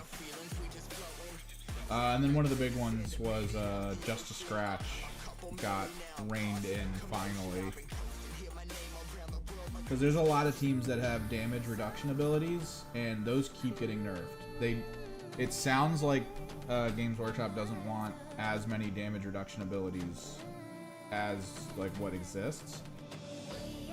They reduced the Feel No Pain function for the Gellerpox. They got rid of a lot of the damage reduction auras, or they minimized the damage reduction aura to, instead of just being a universal, it instead does like to a minimum. So the auras are only really meant to stop like melt-a-guns, plasma guns, missile launchers, crack grenades, stuff like that. While the teams that don't have powerful weapons like auto pistols and whatnot aren't screwed.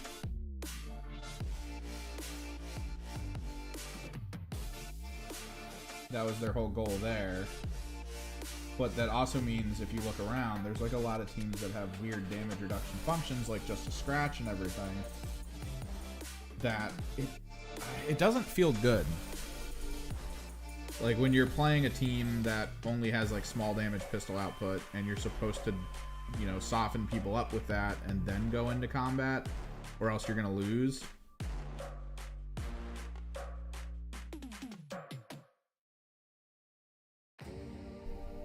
To go from that to being like, ha, for one command point, I completely destroy all of your plans, not great. It's not a great feeling for other players. Right?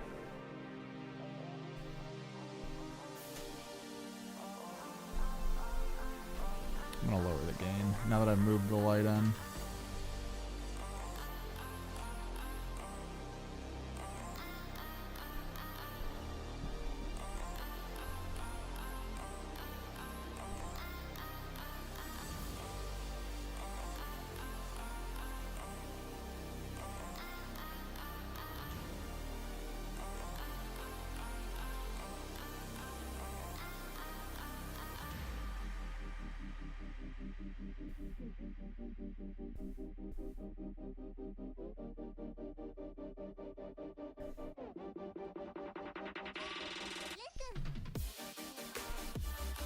So yeah, they nerfed that. It now only negates normal damage, which isn't great, because the whole thing you wanted to save it for was if someone shot one of your boys with a plasma gun, and they got like one good crit in.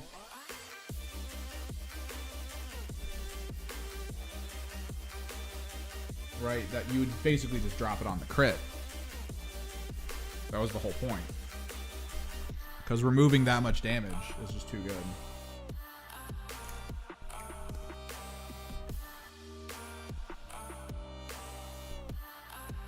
I actually think it's good. We'll be hopefully getting a video. I already recorded all the audio for my overview of it. I gotta get the video edited together for you guys.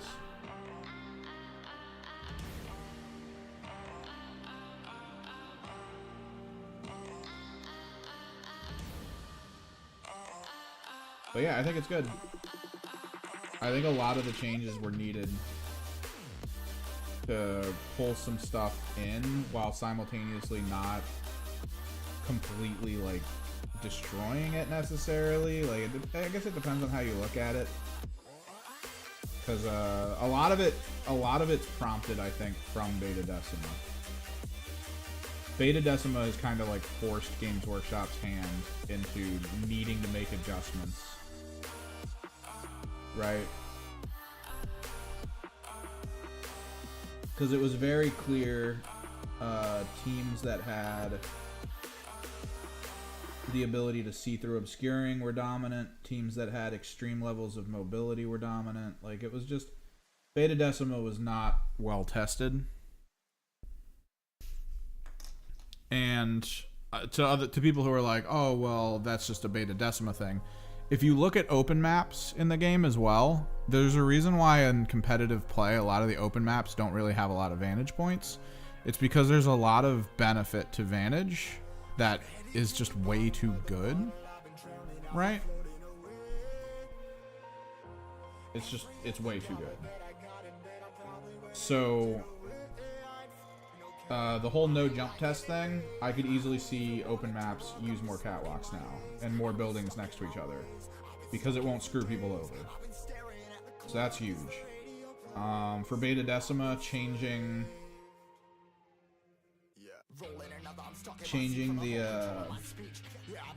the obscuring rule that Beta Decima has to instead of that just be like nothing's visible, like it's not even obscuring anymore, nothing's visible. That was needed. That was super needed. Leaving it the way that it was not going to be good. It was going to cause so many problems. So in my opinion, Beta Decima is now closer to like a decent arena, because it is now halfway between close quarters and open field, because it doesn't have the benefit of, you know, blast and torrent and all that does more damage, but it simultaneously limits line of sight in a similar fashion to close quarters.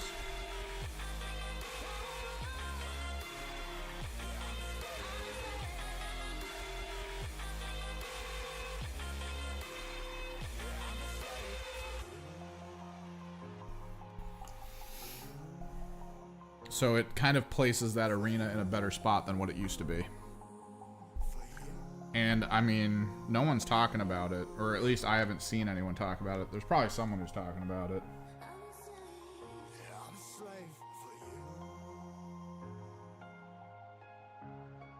But Harlequins. Harlequins don't fly anymore. Dude, if you've ever fought a good Harlequins player, like, no joke, if you've ever fought a good Harlequins player, you, like, the only thing in your mind is, how do these things fly? Fly is such a strong ability that it feels right on the teams that have flying units, but it's like a limited unit, right? Like, that's the whole point.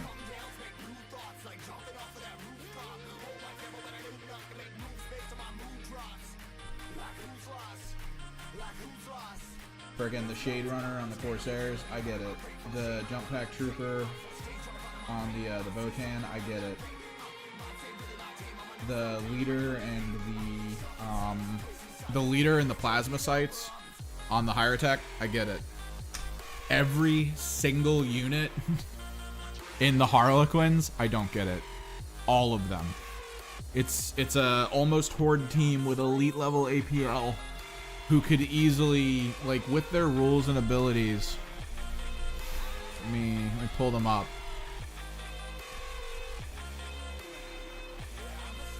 So what the Corsairs can do is you can place your Shade Runner on the other side of a heavy wall that an enemy has to go around that doesn't have a roof on it. You can use its Shadow Slash to go over to the unit on the other side of the wall, and then go back to its position in safety on the other side on its side of the wall, and then do a single hit of damage in melee to that unit.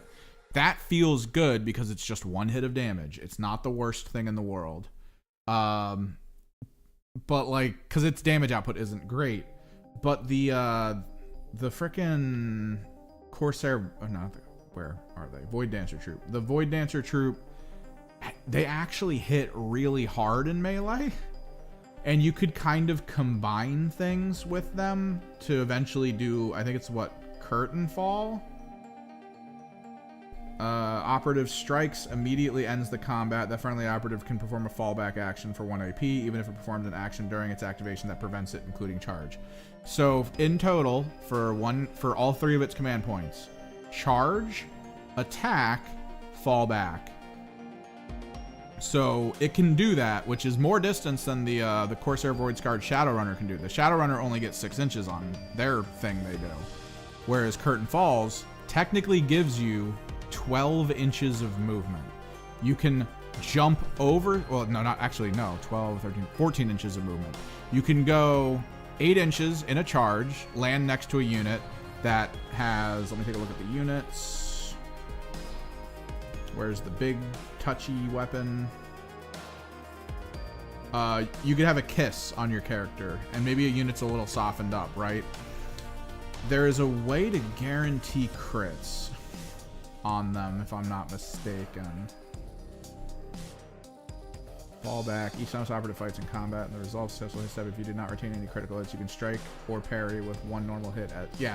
So if your allegory is full, and you have epic activated, you would roll your attacks. If you don't get any crits, you just strike with one that is a crit.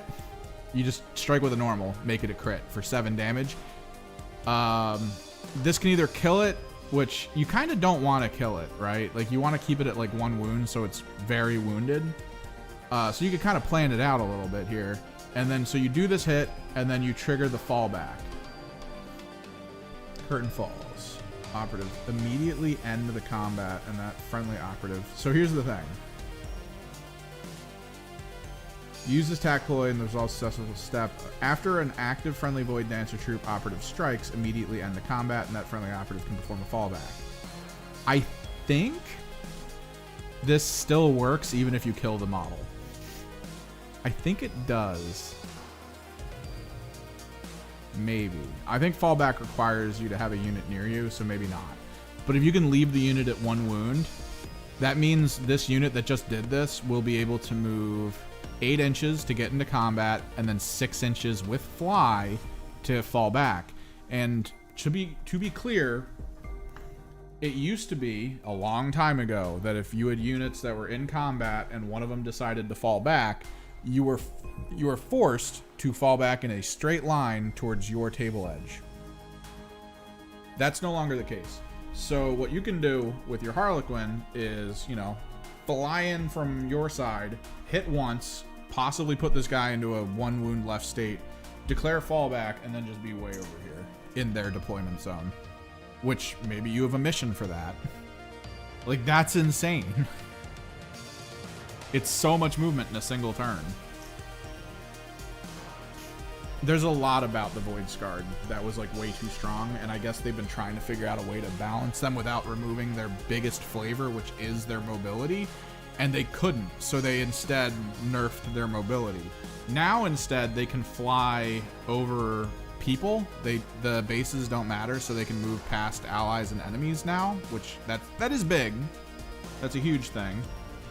But their biggest and most beneficial function is, or their biggest change is that if they need to go up a wall, what's going to end up happening is if you need to go up and down a really tall building, you're sacrificing 4 inches from your total movement, which means you only have 2 inches to move. So if you can measure from the front of your base to the other side of a wall that's really tall, 2 inches, you can do it. Whereas before, if it was a wall that was huge, it didn't matter. You would still measure your full 6 and get the full distance away. Which, this is insane. This is reasonable.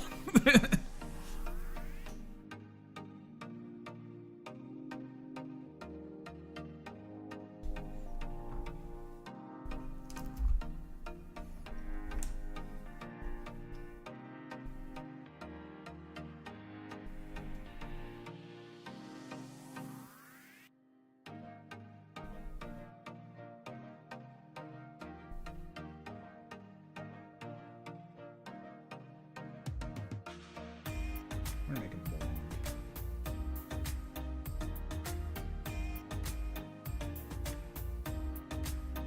That's just my opinion, though. I'm pretty sure there's going to be people who played Harlequins pretty hardcore who are going to be very pissed at the loss of fly. The thing is, I still think they're strong with their mobility. If you consider Beta Decima, I need to look up the rules for Beta Decima, but I'm pretty sure Beta Decima's climb rules screws so many people over. Whereas the Harlequins kind of just get around it with their fly potentiality. And now with their new mobility limit, it still doesn't matter, but it's still not crazy. And the fact that jump doesn't matter anymore is so useful. Oh my god. Jump not mattering is the best thing ever.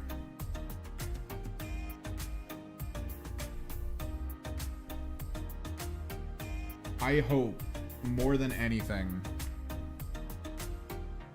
that upcoming tournaments might use more verticality than normal. That's my biggest hope right now.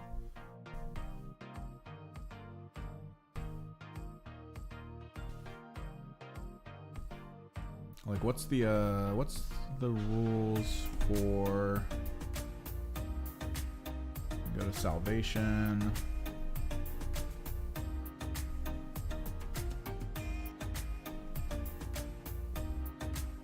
Beta Decima Infiltration. Yeah, they got a buff. They actually got a really good buff. Zangor's 9 health now instead of 8, which is really good. That at least puts them baseline the same as a lot of the Felgor. Which is pretty cool, in my opinion. And I'm hoping to see more people run 1 Sorcerer, all Zangors. Because that's a lot if you think about it. It would be 1 Sorcerer, 10 Zangors. That's a lot of effort and work you can put in on the field with action point and everything. It's stronger than I think people understand. Right?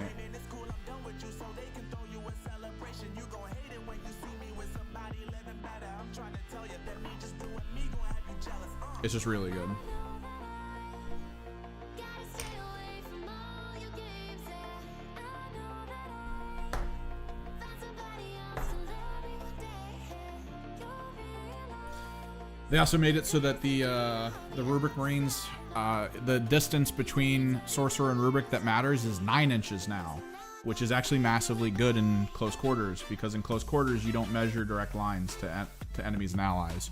You measure to the shortest distance between the unit and the door, and then you measure from the door to the unit. So the 9 inches now makes it so that the Sorcerer can stay out of the room and do other things, and then the distance is literally over to here,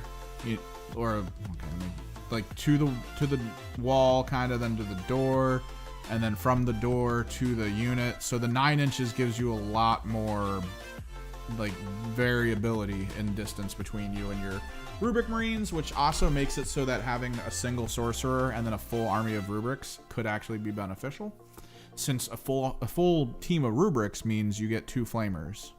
You can take 2 Flamers. You could technically have 2 Flamer Rubrics and then a single Warp Flame Sorcerer, which that is horrifying in close quarters, because Warp Flamers are powerful. Even mid-health units are scared of Warp Flamers because they're just too good. Their stat lines, their AP1, it's just too good. So being able to take a triple flamethrower team with lethal 5, very scary. Let's see, Warp Flame Pistol, Torrent 1 inch. I think it's Torrent 2 for the regular. Yeah, AP1. Stat line is 2-4. It is I think the highest crit damage on a flamer in the game. It is 5 attacks with the lethal 5, remember, but it hits on a 2. So across 5 attacks, you're most likely hitting with almost everything. You might drop 1 from the 5 attacks. Consider that most people only have 2 defense or 3 defense. They'll have 2 against the Warp Flamer. So let's assume 4 hits, right, against a single target. Even if somebody puts their units within 2 inches of each other, that's on them. But let's assume 4 hits, and let's assume on a 5-up, it's like 3 hits and a crit, right? Someone rolls 2 defense dice. They're probably, depending on what they are, they might make 1 regular. So it would end up being 2 hits and a crit, which is 4, 5, 6, 7, 8. That's 8. That's a dead guardman. That's a dead almost anything. That's considered a low health unit instantly. And I've rolled crazy. That's the thing on this, because you can reroll stuff. Like imagine having a bunch of flamer guys, and then having your sorcerer drop where the reroll 1 on them. Infernal Fire. You can reroll all of your shooting. Imagine picking up like 2-3 crits and 2 hits against the guy who can only roll 2 saves. And every crit's 4 damage. That's a dead unit. You can easily, depending on how you handle your rerolls, you could kill a intercessor with a flamethrower mildly easily. That's just insane. I love it.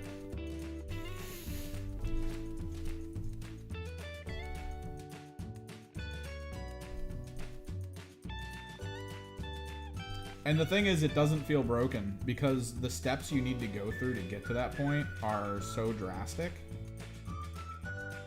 that, like, if you pull it off, it's more in your opponent's hands that they let that happen. Like putting units near each other, leaving the debuffed unit forward.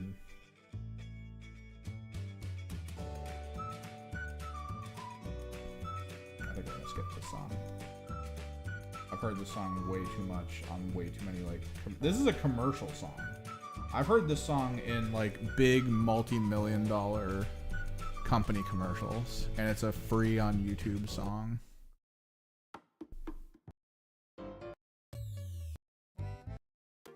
I'm on my own, broken alone. I feel the rain crashing down. empty town. I'm searching for the lost and found, but you don't care. Yeah, no, it's good. Warp Coven are really good. It's just the one criticism people have of them, I still agree with. They're very unforgiving if the person playing the Warp Coven makes a mistake, and they are also very unforgiving if their opponent doesn't make a mistake. Like, some teams have the ability to, like, crack the surface of an enemy team, right? They just have the ability to be like, haha.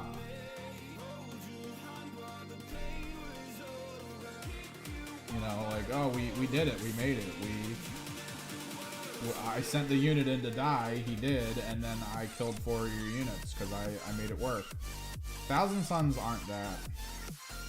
What they kind of are now with how the buffs work, which is good, because I could basically tell one of my Rubric Marines with maybe I've given him a Gargoyle Bayonet or something, which that makes them scary in melee. Like, they're not the worst in melee.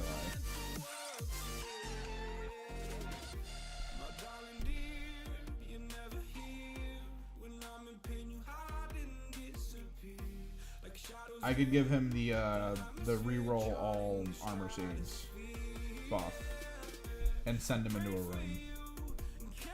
And that's, I mean, with a Rubric Marine against like 90% of enemies, that's scary. The ability to reroll all armor saves on a Rubric Marine, if you're unfamiliar, most people are unfamiliar because Warp Coven isn't really played that often. There's a bunch of people who really love them, but they're still not played that much. But if you're unfamiliar, there's something called All is Dust. Each time a shooting attack is made against this operative, if the ranged weapon has a normal damage characteristic of 3 or less, which is a bolter and below, which means most guns, this operative is treated as having a save characteristic of 2+ for that shooting phase. 2+ save, full armor save rerolls. Think about that. It's a 3 APL unit too. They changed it so that the Rubric Marines aren't 2 APL with the ability to go to 3 when they activate near a sorcerer. Instead, they're consistently 3, and they lose an action point if they don't activate near a sorcerer. So they don't get as many cool actions, but they're actually good at holding points still. So they're on par now with most elite teams while being way more durable, with better damage output because every single one of their guns has AP built in. They're such a good team. But, like, if your opponent plays perfectly, you're going to lose. If you make one mistake, you're going to lose. Which I love. I love that, like, razor's edge tactic concept of, like, oh my god, I have to be on the ball.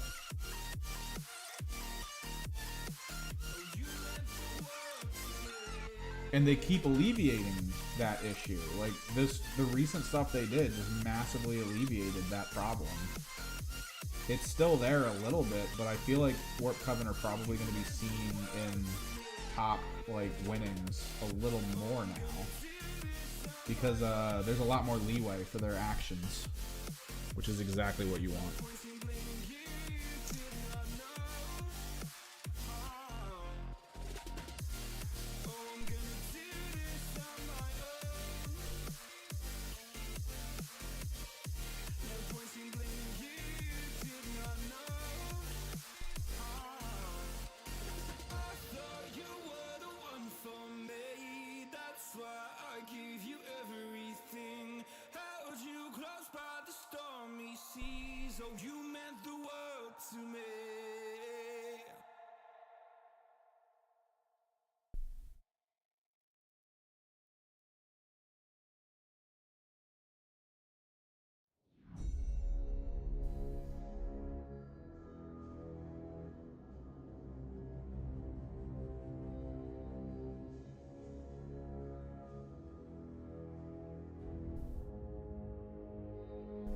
Ratlings are hard to paint. They're so small, man.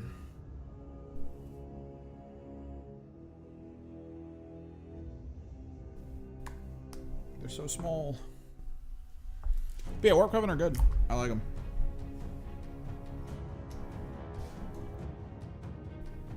The thing was, when Hyrotech got their buff, part of me wanted to build a Warp Coven Hyrotech team.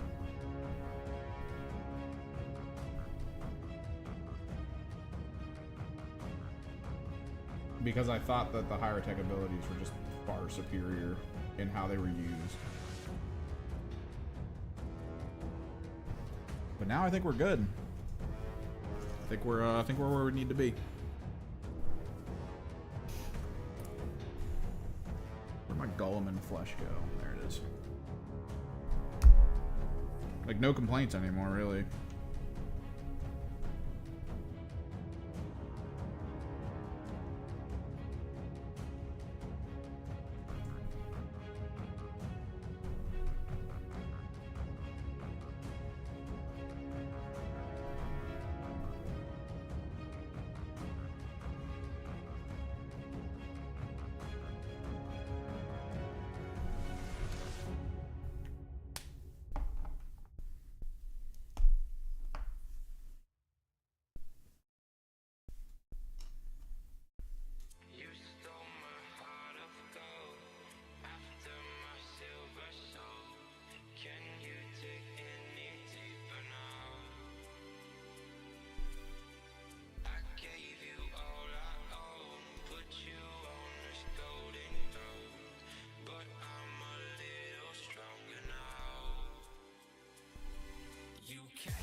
Vondia Brown a little bit.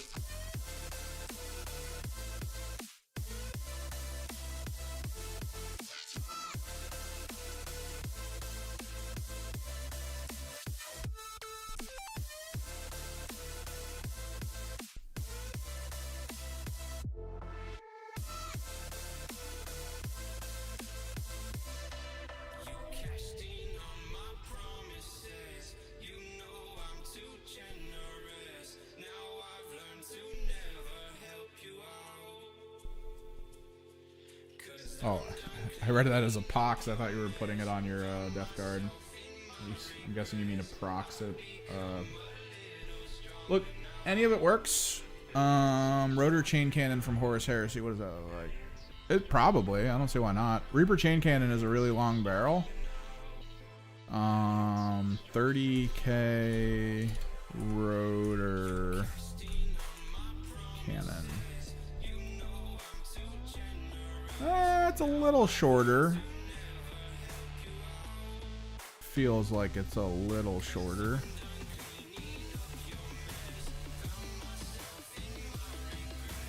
I mean, maybe.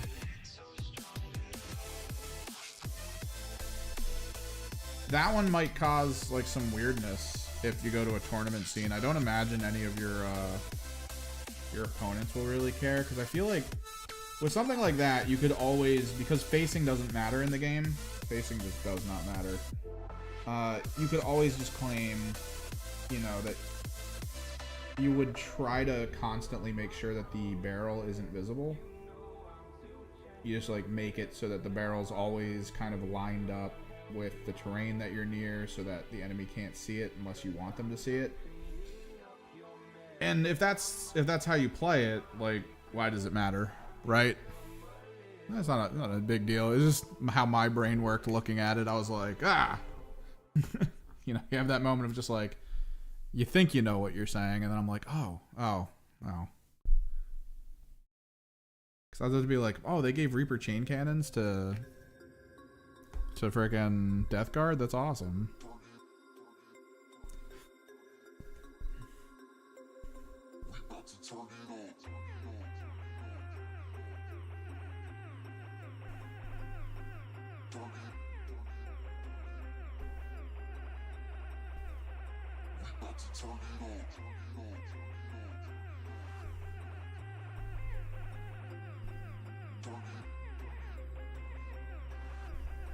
Moon dust yellow, popping the hair.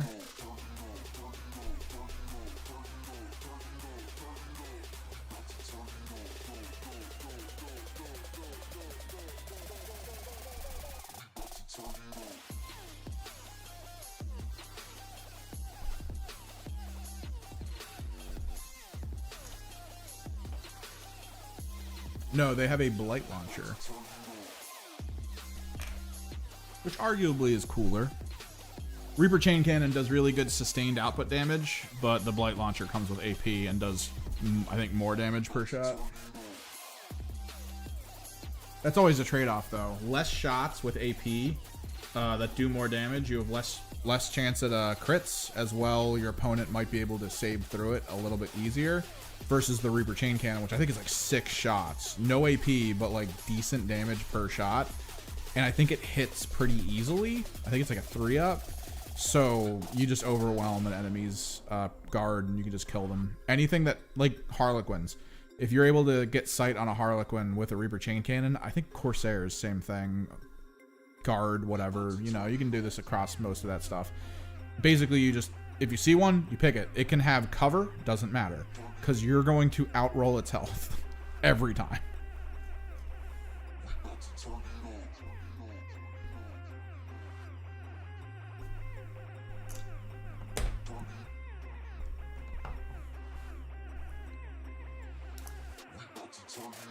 I think the next thing they need to look at for Kill Team is how to make Fusillade not suck.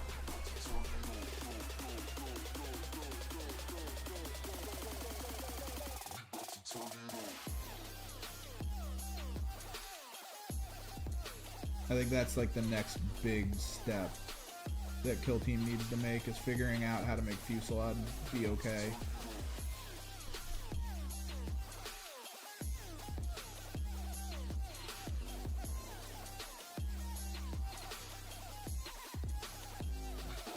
Like, honestly, if they made Fusillade like a mini torrent, like if Fusillade naturally became like Fusillade, I think Fusillade already has a range limit between targets. I think it's already like 2 inches or something. If Fusillade became fire everything at the main target and then fire half of everything, or even everything at minus like 1 or 2 ballistic skill at everything around it. Fusillade allows you to pick how many shots you have to go where between multiple targets that are, I think, within a certain range of each other. I have it pulled up, actually. It's one of those things where it's a trick, in my opinion. The only time you're supposed to use it is if the weapon comes with, if you hit a unit, you cause a debuff. Right? Like, that's the only reason to really use it, but not a lot of weapons with Fusillade do that. Each time a friendly operative performs a shoot action and selects this weapon, yeah, it's within 2 inches. Original target, all targets within 2 inches. If you have 6 attacks, you can be like 2 here, 3, 4, yeah, we'll go 4 here. Like, you just, that's it. But if it was fire all your attacks here, fire all the attacks at everything within 2 inches each, as well at like minus 2 ballistic skill, I think it would be much better. It would be this idea of like, oh, there's the damage ricochet and blah, blah, blah is happening.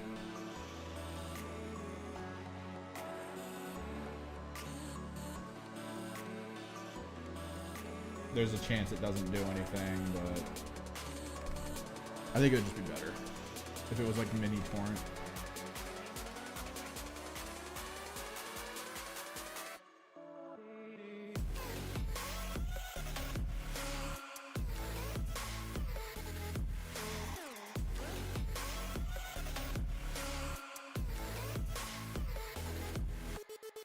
Alright, so I know they're blonde. Do I make the fur on their feet blonde?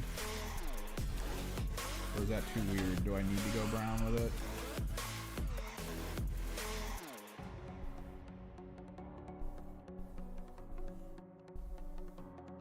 But like, you'll rarely, if ever, see Fusillade used. I think one of the better units to use it is the Harlequin Death Jester, because if he does, I want to say if he does 1 damage, if like one of his shots goes through, the unit's considered injured for the rest of the round or whatever. That's why it's the best, because you just spread debuffs. I think there is a Dark Eldar one that's really good. Oh yeah, there was a trick with the Hand of the Archon with the Shuriken Cannon. Because the Shuriken Cannon plus, I want to say there's an attack. There's a thing you can do that increases damage of a single hit or something. As for combat shooting attack made by hand or Archon, if the target of the attack has half or fewer of its wounds remaining in the roll attack dice of the combat shooting, you can re-roll any. Prey on the wounded, maybe. I don't know. There was something with the Shuriken Cannon in the Hand of the Archon that made it like a really cool combo. Like you could guarantee certain types of damage to go through almost. The Splinter Cannon, Fusillade, Heavy, Lethal 5. It's 3/5 damage, 5, 3+. Maybe it's from their pain tokens. Or maybe it's one of their things they can purchase. After rolling one of your attack or defense dice or combat, you can reroll. So you can get rerolls, at least. Equipment. Maybe. Splinter Cannon, Splinter Pistol. Add 1 to normal damage characters to the weapon for the battle. If you select a Splinter Pistol or Splinter Rifle equipment. Splinter Cannon doesn't cost... Oh, so it costs 3 for that. Melee weapon, operative with Riot Blades. Blinding operatives with engagement, Plasma Grenade. I don't know. There was something he could do. That was actually really cool. It would like guarantee deaths. I think the Void Scarred Corsair. I thought there was something the Void Scarred Corsair gunner gets from like Exile or something that was like guarantee crit hits or something. You need to be able to mess with things.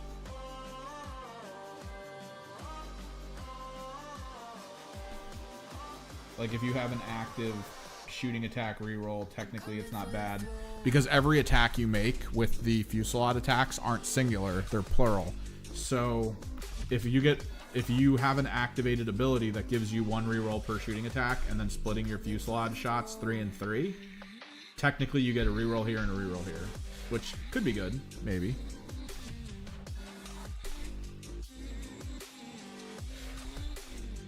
So you wanna be my enemy?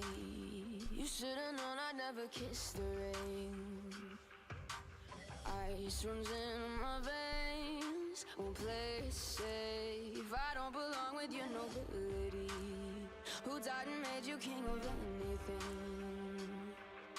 You think that I'm insane? It's your mistake. Kingdoms rise and fall. I've come to take it all. I'll take it. I've come to take it. Kingdoms rise and fall. I've come to take it all. I'll take it all. The storm is coming, so you better start running. No, you can't control, feel it in my bones. I'm coming for it, coming for it.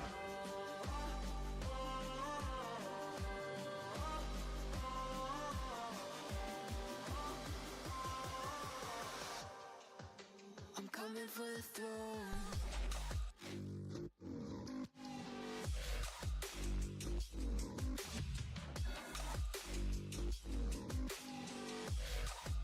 I'm coming for the throne.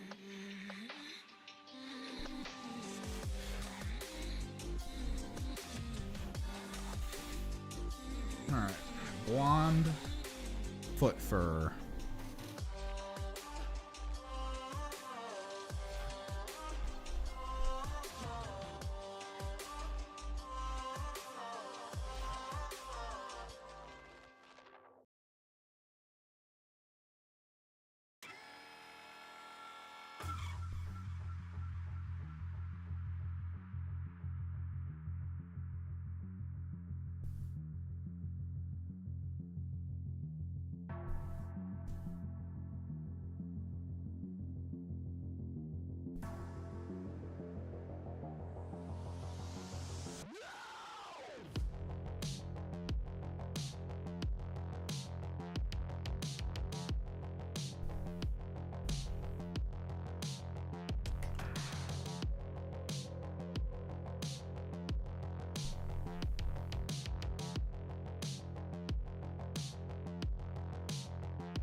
Boom. Blonde foot fur. Hell yeah. Kind of hoping next week we can really pile in on these screamers.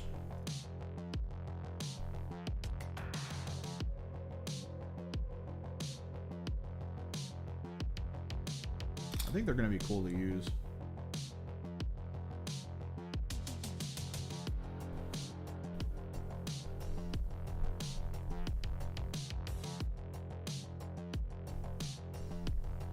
Drummeled the bases because I don't want to deal with the flight stands.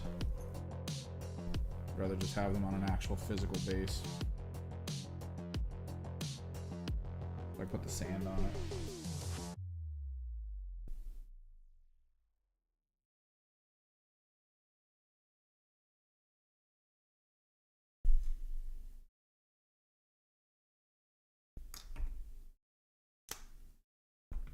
These might have to be finished tomorrow because it's 2:15. I'm probably gonna bail at 2:30 so I can pack up my list for Saturday so I can have it on hand.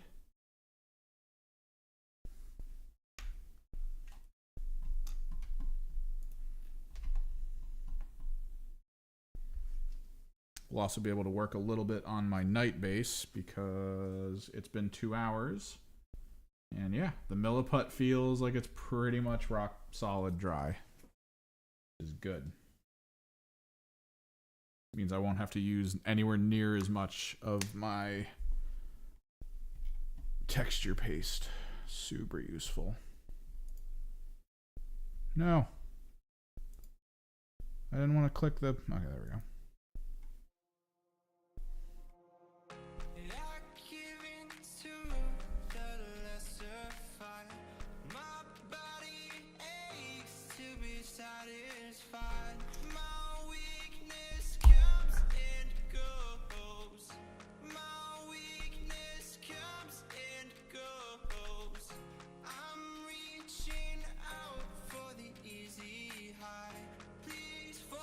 Dara yellow.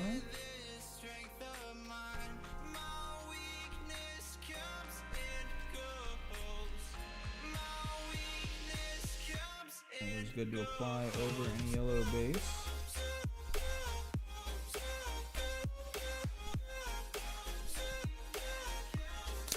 Need that zealot yellow.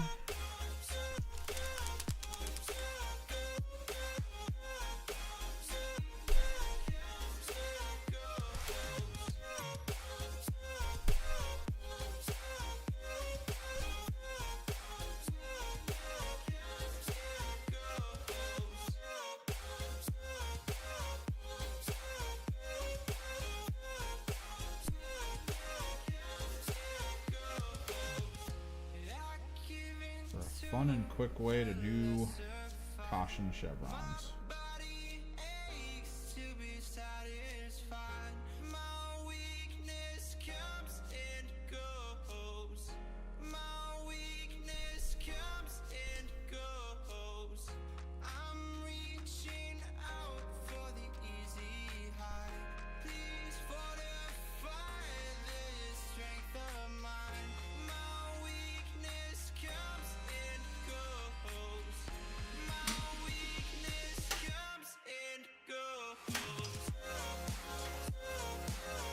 Alright, because I don't use it enough, the armor plate on these ratlings is actually going to end up being Warplock Bronze. I bought Warplock Bronze because it's a weird color bronze, and I love that about it. But I feel like after the Gellerpox were finished, I didn't need it anymore.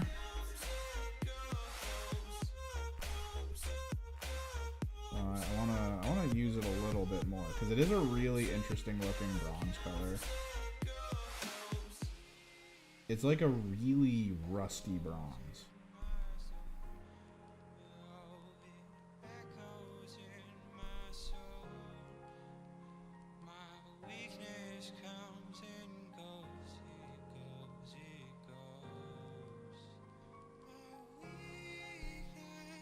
One of my big worries just happened. I don't know how many people are familiar with my past in here. There's a game that came out, or was coming out forever ago, that I loved called Gigantic.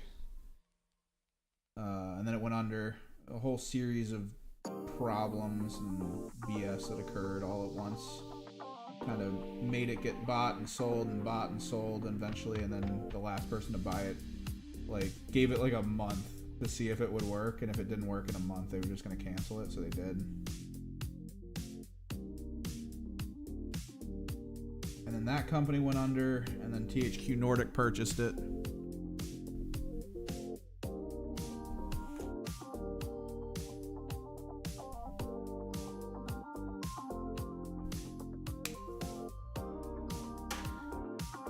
THQ Nordic handed it to Gearbox. Gearbox was working on the resurrection of the game, and I feel like it was recently sort of shown a little earlier than they wanted it to be shown.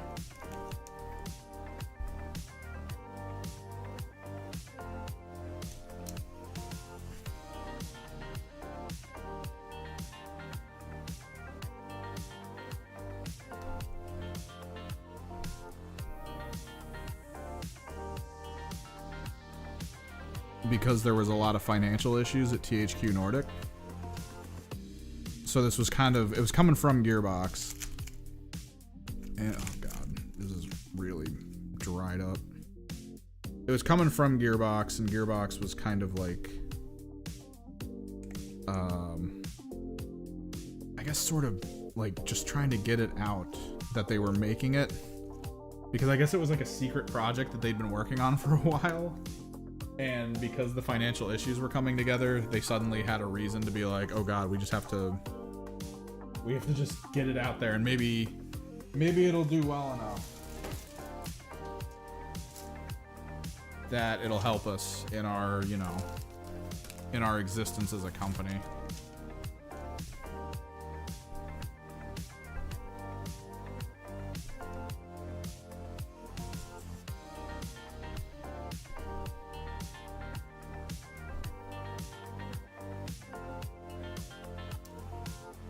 So around the time the betas and everything started happening for it was also around the time we started hearing that Gearbox was about to be sold as a company to someone else.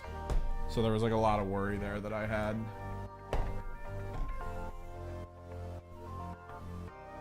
That this game that was coming back that I love, and I played in the beta, and the beta fixed so many of the problems I had with it.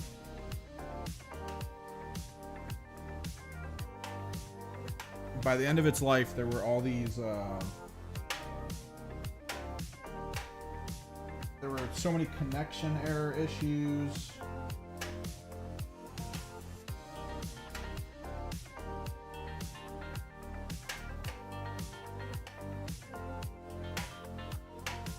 Where's my gunmetal speed paint?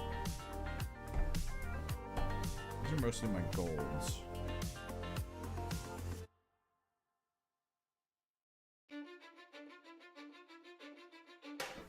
I know what song this is. Skip.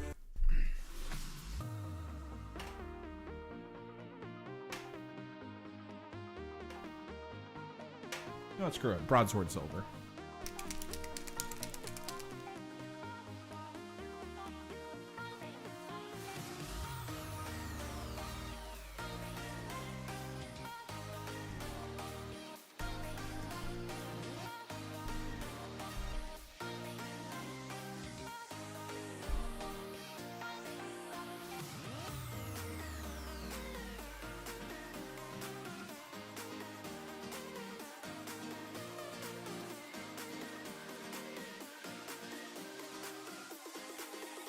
So like it was coming out, and I was still hearing about the company getting sold off, and they were like, oh, it's gonna be, it's a hero third-person action PvP game. We got new maps coming, and we're one of our big things is we're not gonna sell anything. Like they're doing away with the in-game microtransactions to try to really make themselves stand out among all the other games that everyone seems to be getting tired of, with like the whole like, oh, I gotta purchase all this stuff.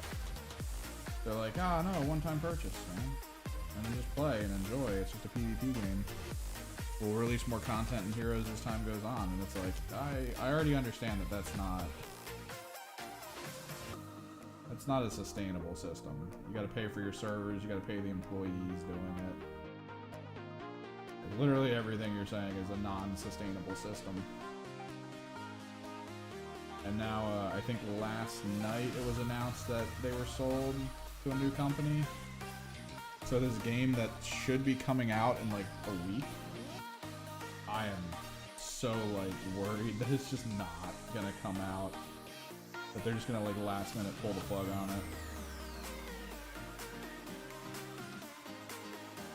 Or that they're gonna force them to change the system, because they've been saying this whole time, hey, no microtransactions. And I got the feeling whoever they just sold it to is gonna be like, yeah, you're doing microtransactions. And they're gonna have to be like, oh no. Put out the video, I guess. Hey everyone, we just got bought by someone and they want us to do microtransactions. So, sorry. I know that was our whole selling point up until this moment, but we're gonna double back on that. Can't do it.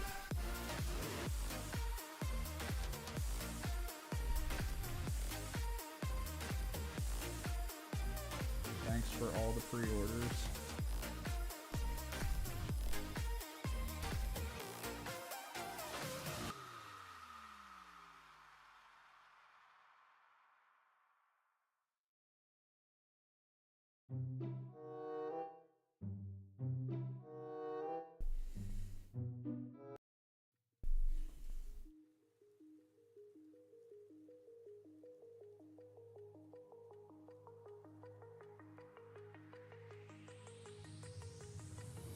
Do you remember how you held me then?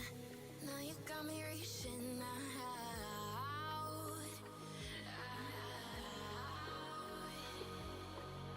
And do you see you got me falling in more times than God, I hope this game comes out and is fine.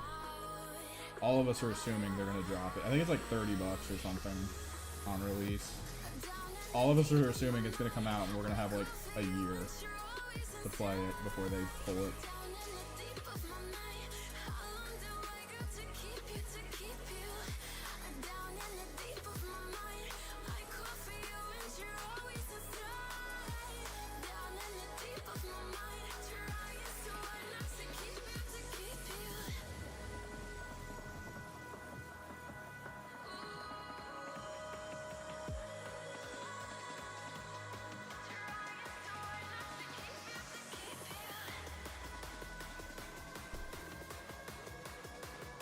Well, I mean, you have to assume, right? Like, what I'm always cool with it if it sounds like the plan you have kind of requires it, right? Like, what's your plan?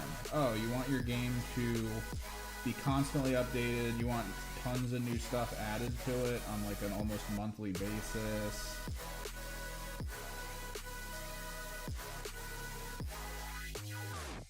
Like you have this big cosmic level idea of like this game being part of everyone's lives for a while.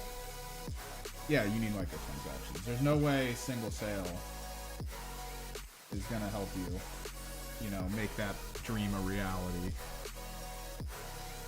It's just not the way it works.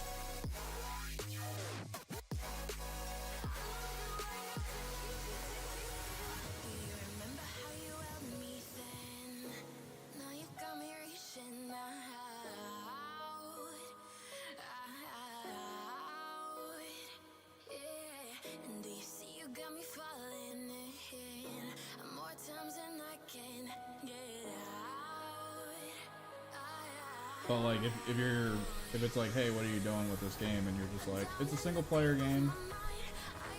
You're gonna want to play it once, and then, you know, we'll release some microtransaction cosmetics down the road that maybe will make you go like, ooh, I'll play this again because that's a funny looking microtransaction. Like, no. I'm fine not. Like, that seems like a waste of your resources to want to go that route. You might as well just work on your next game.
How long do I gotta keep you?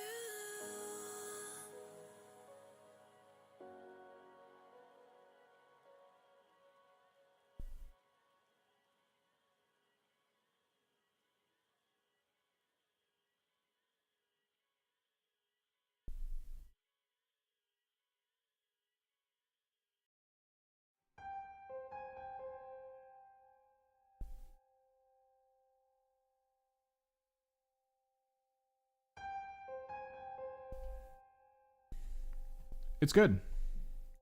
Go to this thing. Let's do that, yeah. It's good. It's actually really cool.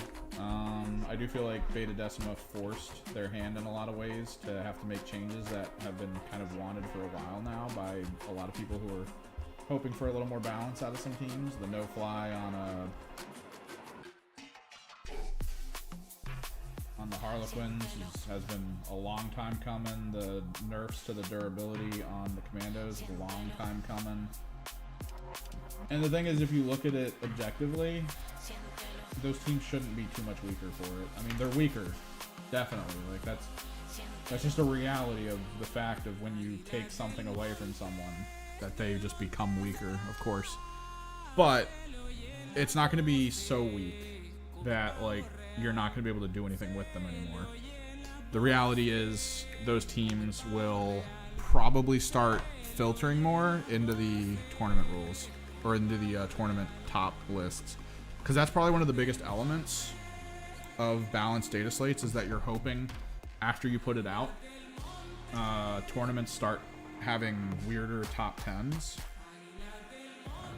Like, I should expect more Warp Coven in top 10. I should expect more Hyrotech in top 10. I should expect more Farstalker Kinband, right? Like, there's a level of it where you should be able to expect different teams to see the limelight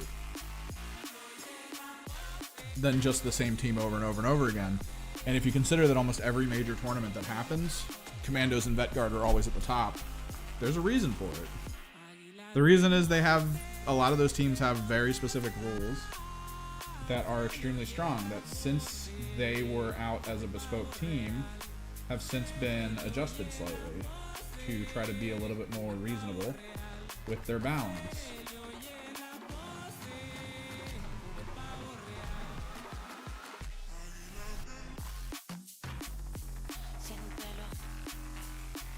Right?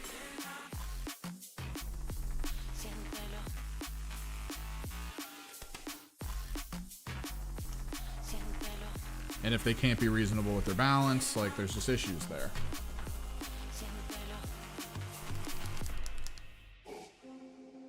So when you get things like you treat the unit as being an engage, only when it's not in heavy cover. That a lot of teams have that. When you get things like damage reduction, but only for normal hits, a lot of teams have that. A lot of teams had the better version of it removed from what they were capable of doing.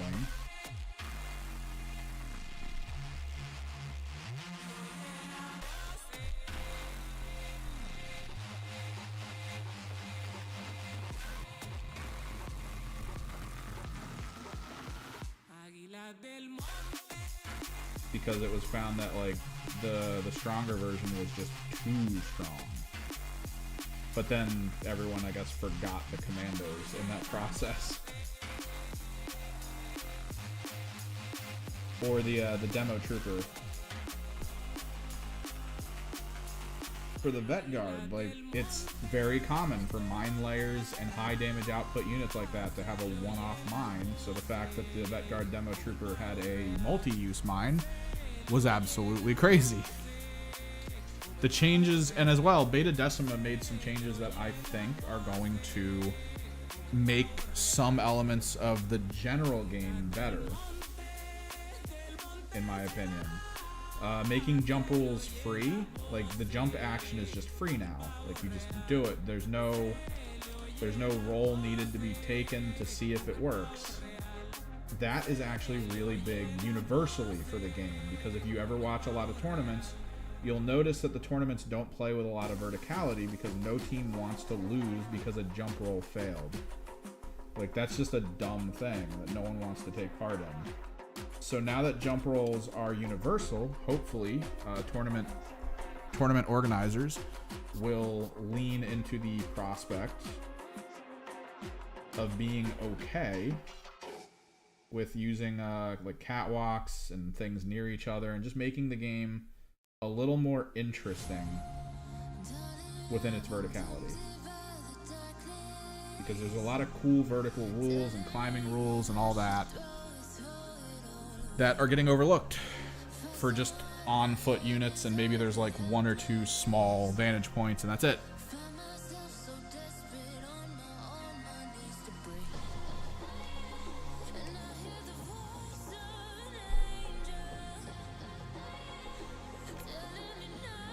Oh yeah? It made you not go somewhere and then you lived because of it or something? It's still a thing where it's like you want to minimize RNG in a game, and we'll talk. The video I'm hopefully going to put out tomorrow will talk a little bit about this. But you want to try to minimize the RNG that you have to deal with for your strats, right? For your general plan. And if the game forces you to have to interact with a lot of RNG in order to just do anything, that's not a fun game anymore, because you're not playing the game's playing you. At that point, like, that's just how it is.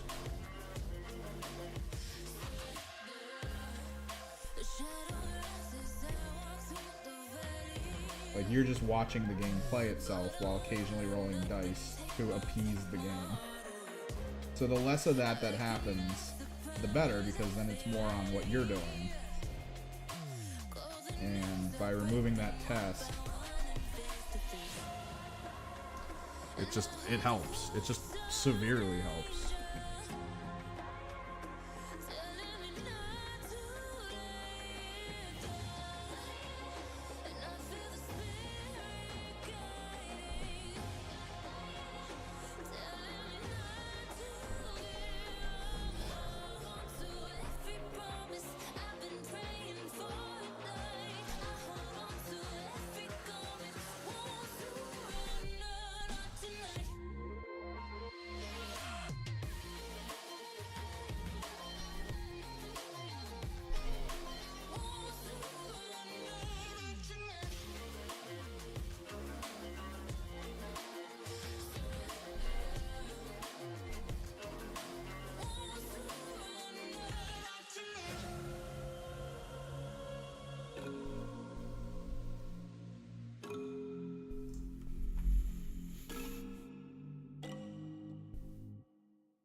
No, yeah.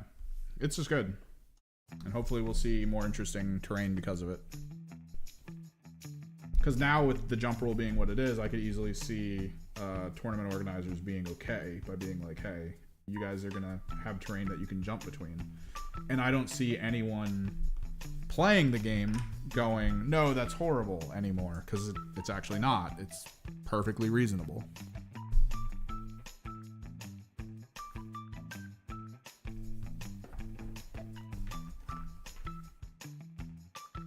Which is what you want.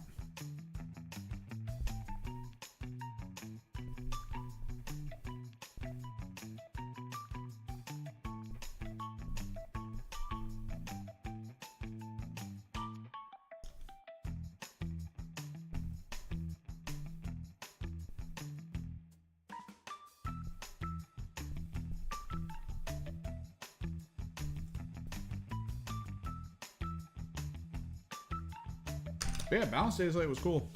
It's good to see. Kind of snuck up on me too. I've been trying to get a video made for like a while now.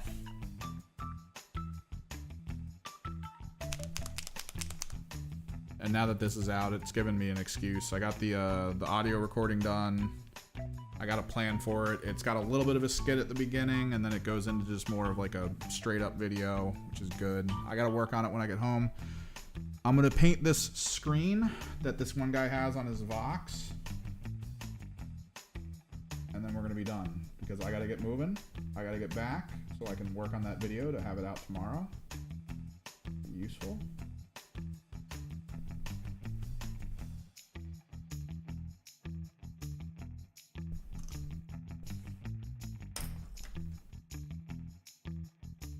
Where'd the lid go? Oh.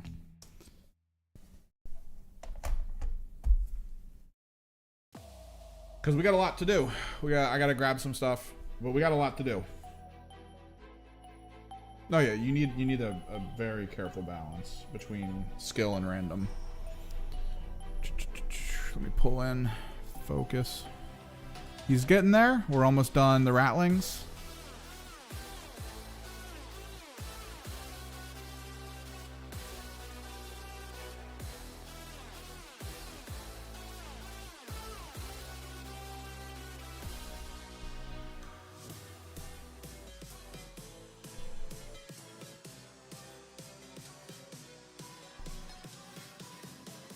We have a little bit more, I guess, highlight work to do on them. A little bit more of the metal toning, and then some detail work, and then we'll get the basing done. And then we are onto our orcs, which the gray cloth is down, but I want to change it to blue. So we'll be using some of the blue speed paint to tint it over to the blue color.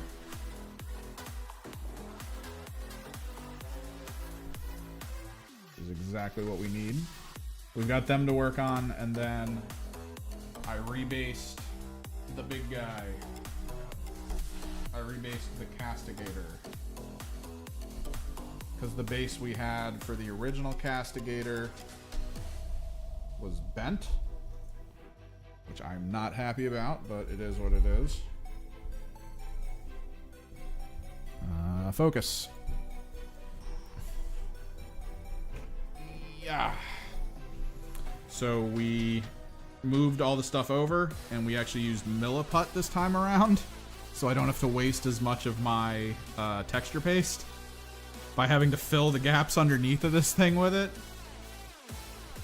So this is almost rock solid, which is good because I actually wrapped the front toe with it to try to reinforce it down.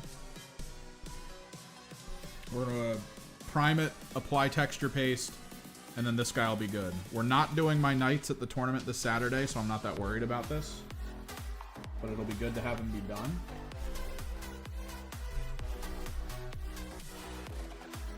I need to gather all of my stuff from my army list, or at least most of my stuff that I can remember. And I gotta get moving, because I want to edit that video, I really do. I need to get onto this flow of like, yay, the good feelings, and then get stuff worked on, because we still have a lot of work to do here. Once the Black Fortress is done, we got the orcs to do.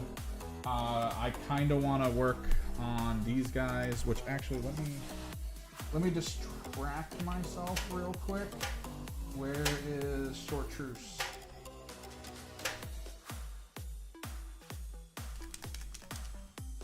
One thing I've wanted to see since I got my hands on my buddy's Far Stalkers to paint. We misinterpreted something we looked at about pink. So we thought applying pink as a highlight was a good idea versus blue, whereas my friend was like, oh, we'll do pink as the shadow, which kinda. So I decided to do blue as shadow and pink as highlight. And I've been wondering how the chartreuse feels over top of it.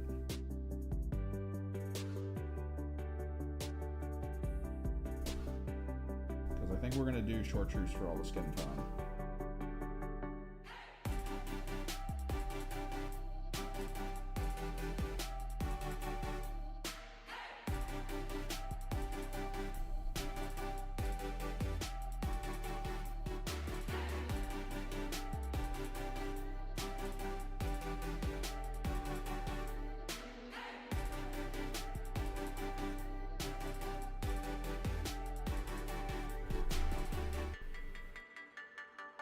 I actually kind of like it.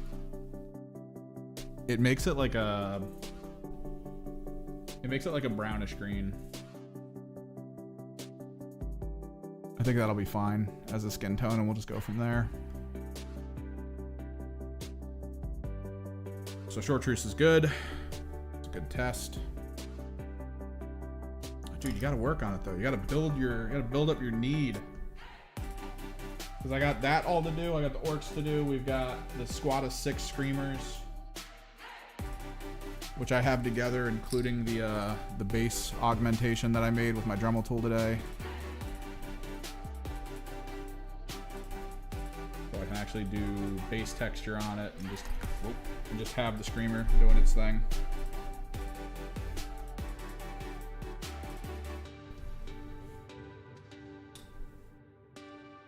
And then we got the last of the 3 flamers for my flamer squad, which is good. I did the math. I think we have like 500 points to spare for a Chaos Demons army, but I am in no rush to make a Chaos Demons army.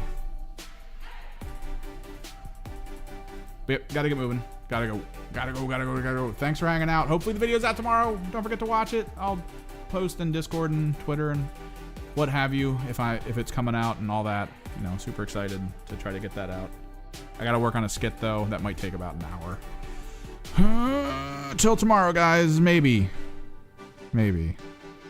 Honestly, if I rush this video and I look at it and I hate it, and I think I need to put more time into it, I'm not streaming tomorrow. I'm just gonna finish the video tomorrow and post it. Cause that's how it be. So yeah. Till next time, guys.